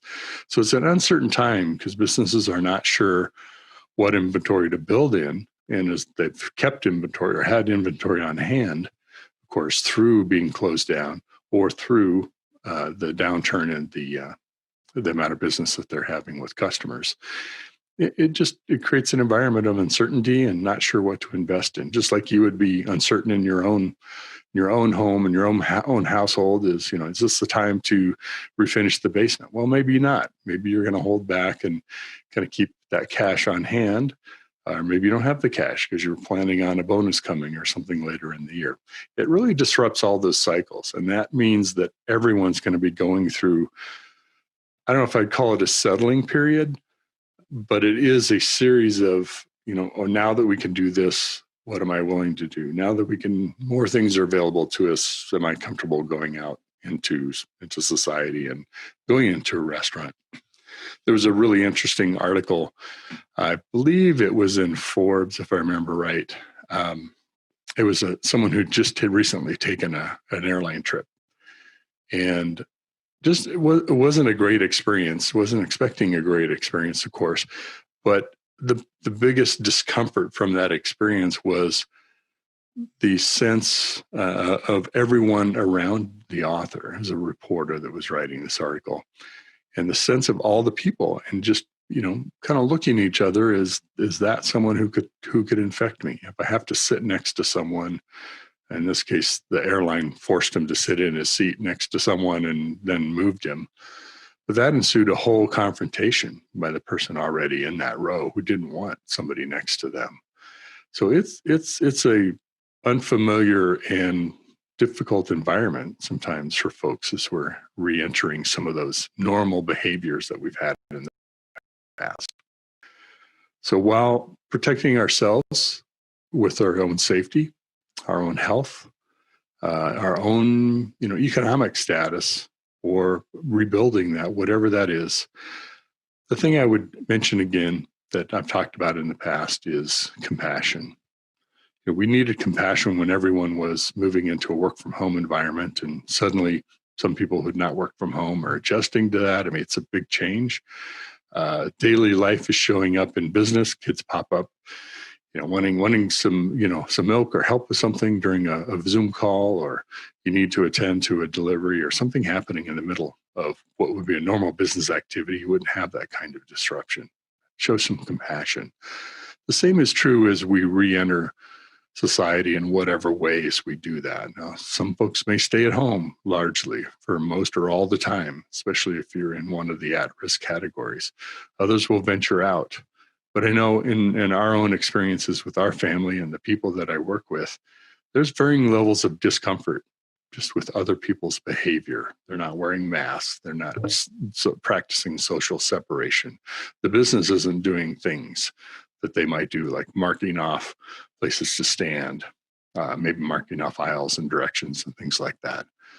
So, of course, protect yourself, do what you need to do, but also understand everyone is in the same boat you are in terms of trying to figure out how we deal with it. Now, some folks may not, put too much stock into the virus, and others may be super paranoid about it. We're all somewhere on that spectrum, but we're all people too. And so let's take care of each other. Let's understand that we're all unsure of what that means and how we interact in society, and use these practices that we've been doing at home in an external setting. And I think that will help us all. So give a little bit of forgiveness, not saying that you should go stand next to and start hugging people. It's not that time yet. Maybe it won't be that time for a long, long time, but understand people are going to do things that may not be comfortable for you. Just give them a break, step away, etc. Because the last thing you want is a confrontation or something to escalate beyond what you're comfortable with. And I think we'll all start to adjust that as things happen. Restaurants open, businesses open. We can do more activities. We can be outside more beyond our own neighborhoods. So as we do that, keep some compassion too for your businesses, the companies that you get goods and supplies and different things from, that they're adjusting to this too. And they're trying to figure out how do they, of course, keep their business alive and thriving if they can, and what adjustments do they need to make. So they'd like to hear from you. If there's things you would like from somebody that you normally go to for business, maybe to buy pet food or to buy clothing or whatever it might be, let them know what would be helpful. More time than any, now they're going to be very receptive to understanding what their customers want. And it's a great time for you to talk with them. So I wish you the best as you're investing in yourself. Please take the full survey that we have on software delivery management. You can find that at acceleratedsurvey.com. Of course, we have a lot of resources on our site, and we're doing some things to improve and build that up too. So we're investing in that, trying to make it as beneficial and useful as possible to everyone. We have white papers and videos and books and all kinds of things around the topic of DevOps and digital transformation.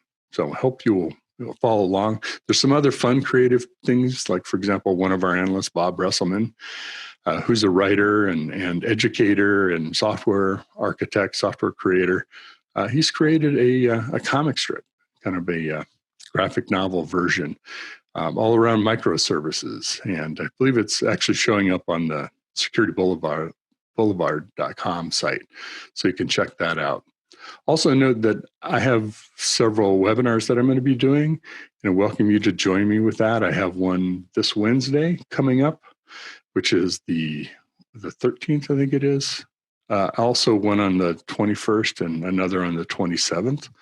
Some of it's talking about economic rebuilding and recovery of businesses, excuse me, and the role that we and our investment in technology and creating software will play in that, whether it's on mobile apps and cloud servers, or if it's on mainframes in the enterprise.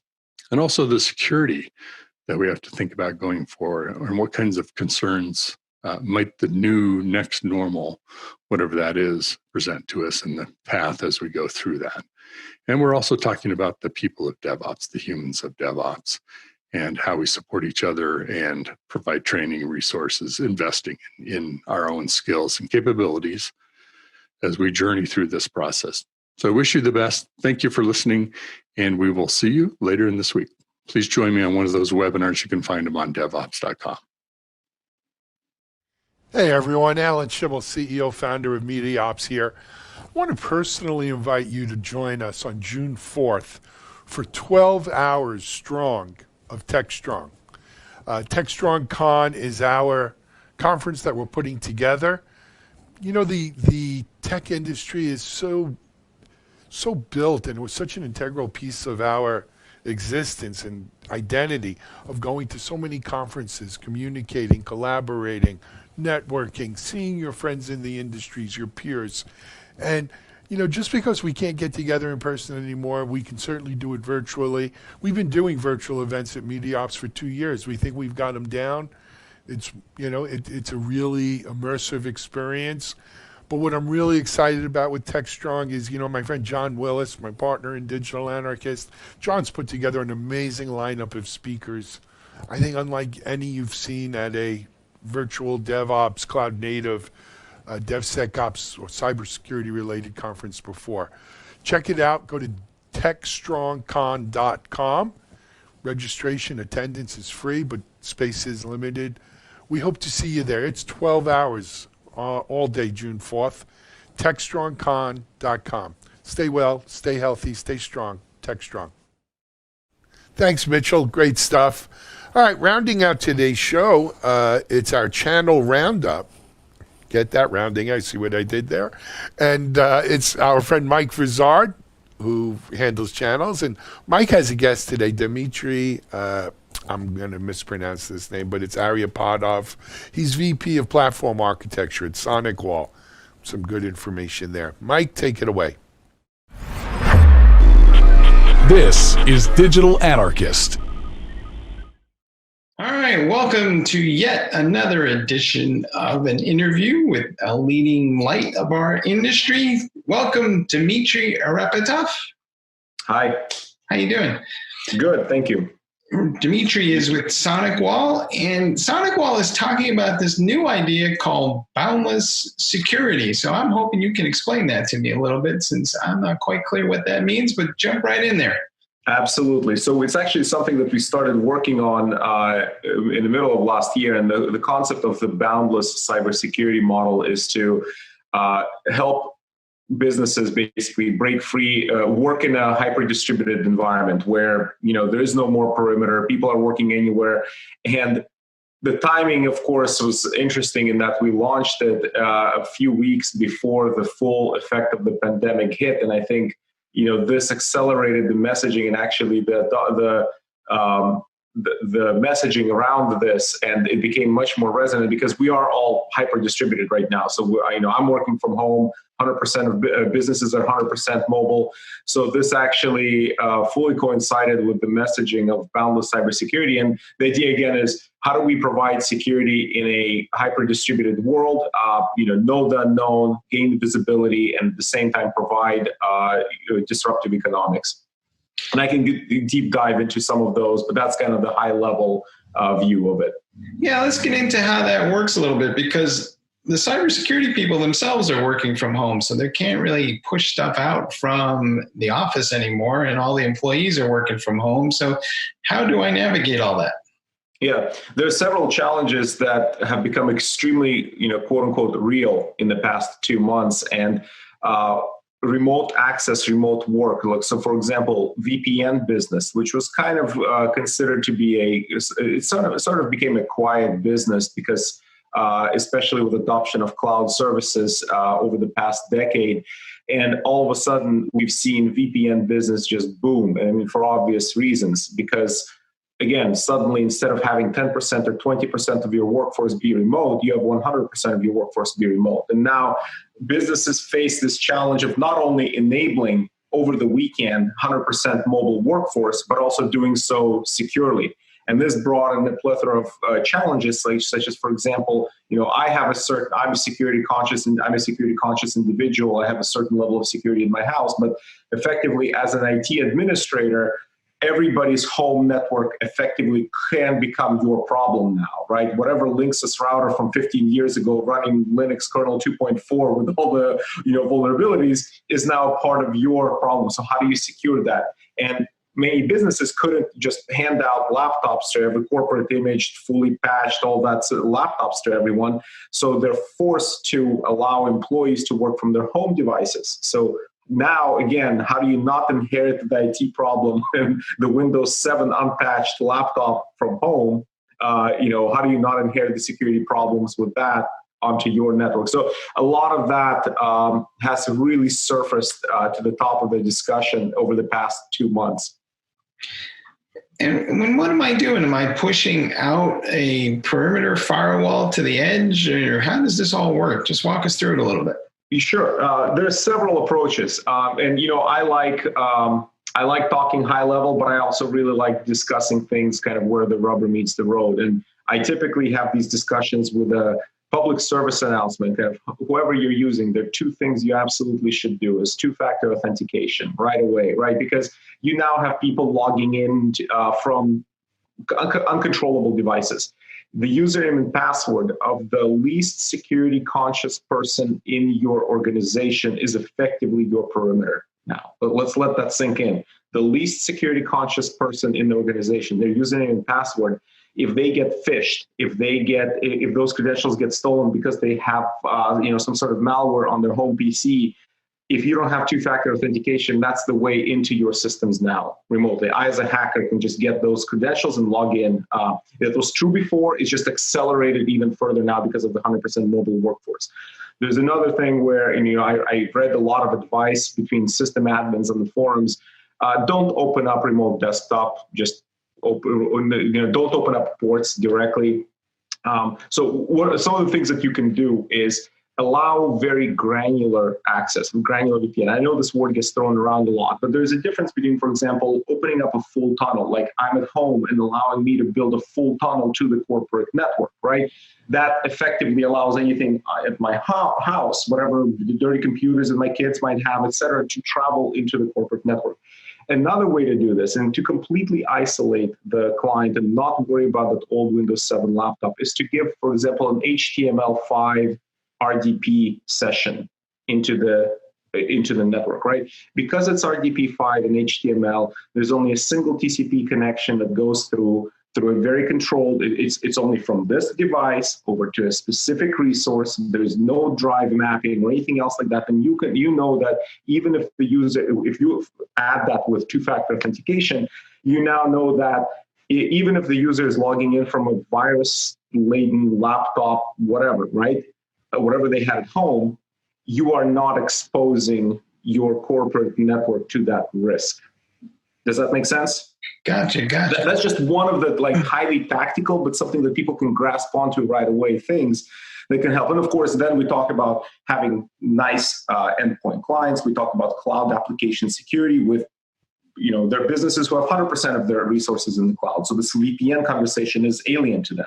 How do you now, as an IT administrator, for example, how do you monitor and how do you secure that kind of direct from customer to cloud communication from their home, right? And this is where tools such as cloud application security, CASBs, et cetera, come in. So this is coming back to that whole concept of the boundless cybersecurity, is that you don't have a boundary anymore, right? And wherever, anytime, anywhere, wherever people are working, it's the ability to secure them and give them secure access to the administrator without also overwhelming the admin. So is this something I buy, or is this more like a set of blueprints and architectures that I should be employing on top of a firewall or a gateway, or what is the actual physical motion of making this work? Sure, it's in many cases it can be both, and I'll kind of walk you through the spectrum. A lot of people actually have these capabilities; they already have them, in there. So before you go out and buy, as much as everybody would love for you to buy everything, check what you already have, because you might actually already have the capabilities. You might need to expand the licensing, but on the firewall, it might mean just enabling, for example, in the case of VPN, for example, we're talking VPN right now. On the firewall, it might mean enabling VPN, but that's a broad tunnel approach. You also have a concept on the firewall. You might also have the concept of a virtual office, and this is where you have that ability of creating an RDP HTML5 bookmark or a Citrix bookmark or an internal intranet bookmark, which gives very, very pinpoint access. But that's suitable for smaller environments. I recommend typically let the firewall do the firewalling stuff. Let dedicated VPN gateways do that. So if you're a large organization, just go to it directly. You probably already have an SSL VPN device, time to dust it off. Make sure you patch it. Oh my God, so important. Make sure it's fully patched. It's internet facing, right? And they're critical. And believe me, one of the trends right now is that the attackers they know that there's this rush to roll out VPN, that people are dusting off their VPN devices, right? And this is the gateway into the company. Make sure it's patched. But anyway, with the VPN appliance, right, you have things like federated single sign-on. You give a portal to the user logs in, and they have a nice little office of here's my desktop, here's the intranet, here is the HR application, here is business analytics. And by clicking any of those icons, they get maybe an HTML5 control, or they get it in their own browser, but all of that is super secure. And it protects the corporate network from whatever garbage they might have on their home network. That's the VPN aspect, right? The cloud aspect is you have a cloud security service, which through APIs talks to Office 365, talks to G Suite, talks to Dropbox, Box.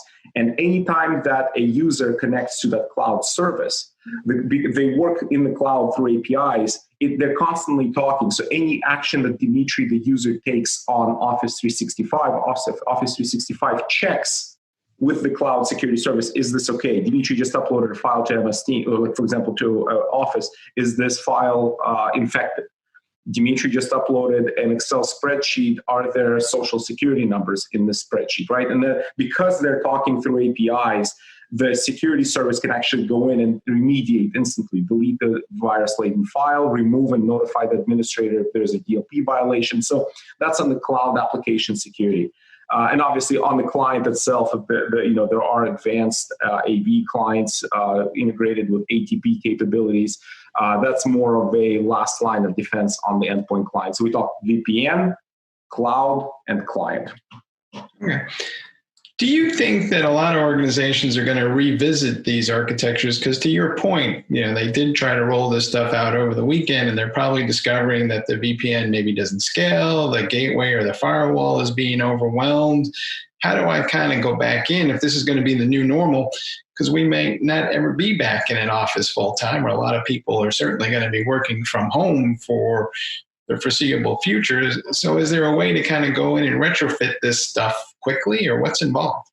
Yeah, no, I think you're absolutely right. And that's exactly what we witnessed. At first, in mid-March, it was, I saw countless discussions and conversations that are like, I just came out of the executive meeting. They told me that by Monday, the entire workforce has to be remote. What do I do? Like, help me, right?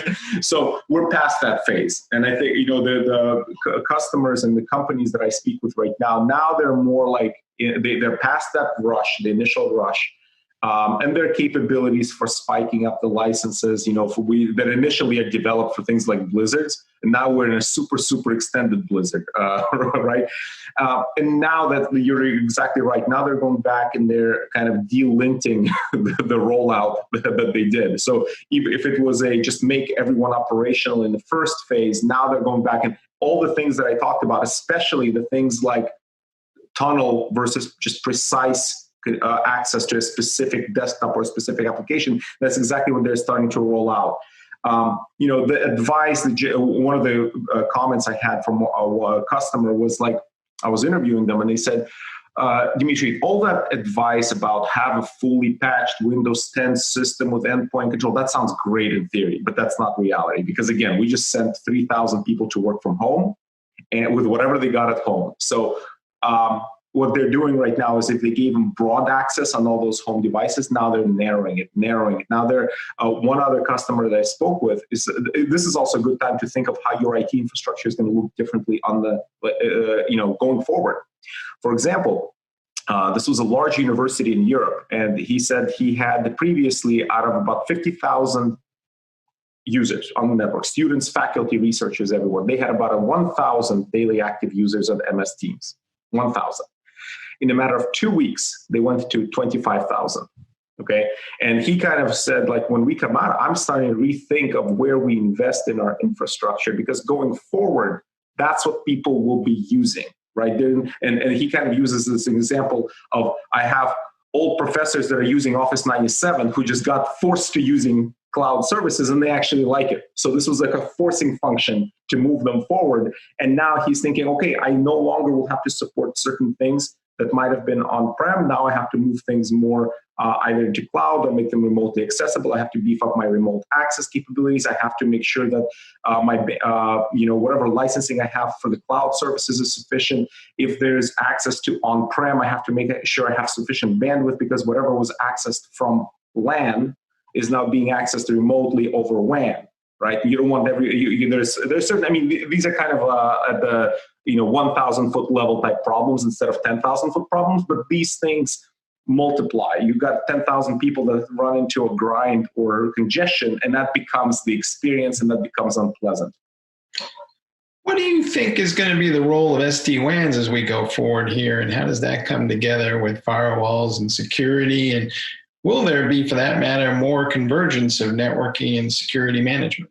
Yeah, I think SD-WAN, SD-WAN was already on the rise kind of from a disruptive economics perspective, right? And there's SD-WAN is also a broad spectrum of conversations, right? But a lot of SD-WAN deployments were about cost savings, providing reliable connection. I think this will become increasingly important because again, coming back to the point of we're now hyper distributed. We are 100% distributed at this point, and reliability of connection, reliability of connectivity is now crucial. This is effectively a business continuity discussion now. This is not even only a cost saving. What might have been a cost savings conversation before is now a business continuity conversation. So absolutely, we'll see, and we've taken the steps about 2 years ago to integrate SD-WAN into our firewall products, but from a cost savings perspective, allowing our customers to reduce costs, et cetera. And now we're looking at, how to roll out SD-WAN as a service and integrating SD-WAN into other capabilities. How do you provide a stable, reliable, fast, low latency connection to resources, whether they're on-prem, whether they're in the cloud, whether they're voice, video, like how we're talking about right now. Again, this is now a business continuity discussion. So it'll be absolutely crucial. Do you think we'll also see an acceleration of interest in all things AI and automation because of the number of end users we're trying to support? And a lot of companies might not have as many people as they used to have, so they're going to be looking for some way to be more efficient. Yeah. So what do you think the ultimate impact is going to be on security management as we know it? I think the crucial, and our view is that the crucial word you said there is automation, right? AI is just a tool to use for better automation. And why do we want to automate? It comes back to the economics, right? There's a gap between the resources available versus the resources expected, right? Or the amount of work. And it's the automation tools that can help us close the gap. Companies are not going to be able to rush out and hire 10 more admins, right? And if anything, it's going to go the other way. So fewer admins have to be able to do more, So absolutely automation. I want to focus on automation because again, AI is a means to an end. Automation itself is the goal here. There will be more automation. Automation can take many different forms. It can be things like, for example, allowing. I'm a product manager by training, so let me speak product manager speak. You want to find problems, right, and then you find solutions. So my problem as an administrator, for example, when I need to roll out 1,000 different branches and refresh them, is I'm just one guy and a dog, maybe, right?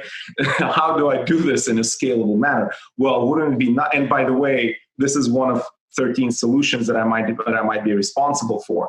So I can't spend 1 month unpackaging boxes or configuring things. What I want to do is I want to just send them out to their locations.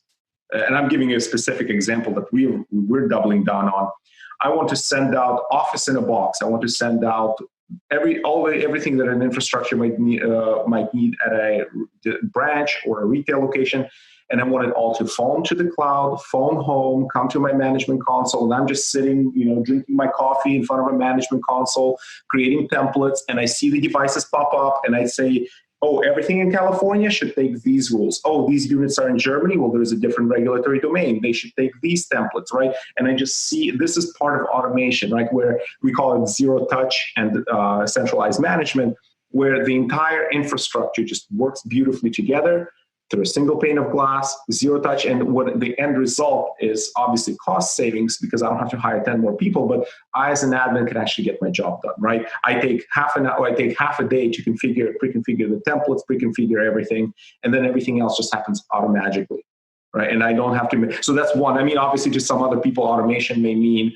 things like take all the logs, collate them, show me only things that matter. That's crucial, right? Especially now with, people got used to network logs, but now they also have remote work or endpoint logs. How do you collate all that info and figure out what actually requires paying attention to? It's a problem that's been kind of plaguing the industry for at least a decade, right? Target being the poster child of that. But again, automation is a broad term. It's crucial. There's certain domains where we are doubling down, like one example that I gave, but it will all drive towards like actually enabling people to manage with the new reality. Hey, Dimitris, thanks for stopping by and sharing your expertise. Thank you for having me. All right, guys. Alan, back to you or back to the show.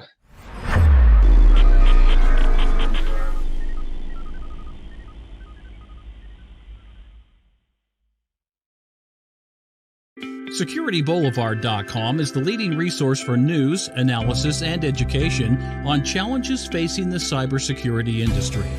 SecurityBoulevard.com covers all aspects of cybersecurity, including data security, DevSecOps, cloud security, application security, network security, security threats, and more.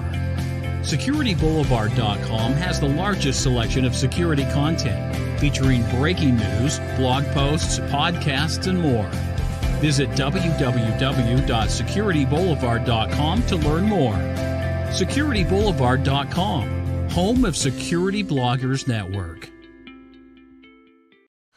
Okay, that's going to call a wrap for Monday, May 11th. We hope you've enjoyed TechStrong TV. We'll be back tomorrow. It's Tuesday, John Willis Day. We've got some great other interviews as well. We'll also have a working from home workout with Jeremy Jones. So stay tuned for that. In the meantime, I hope everybody's well and safe. Stay well, stay strong, TechStrong.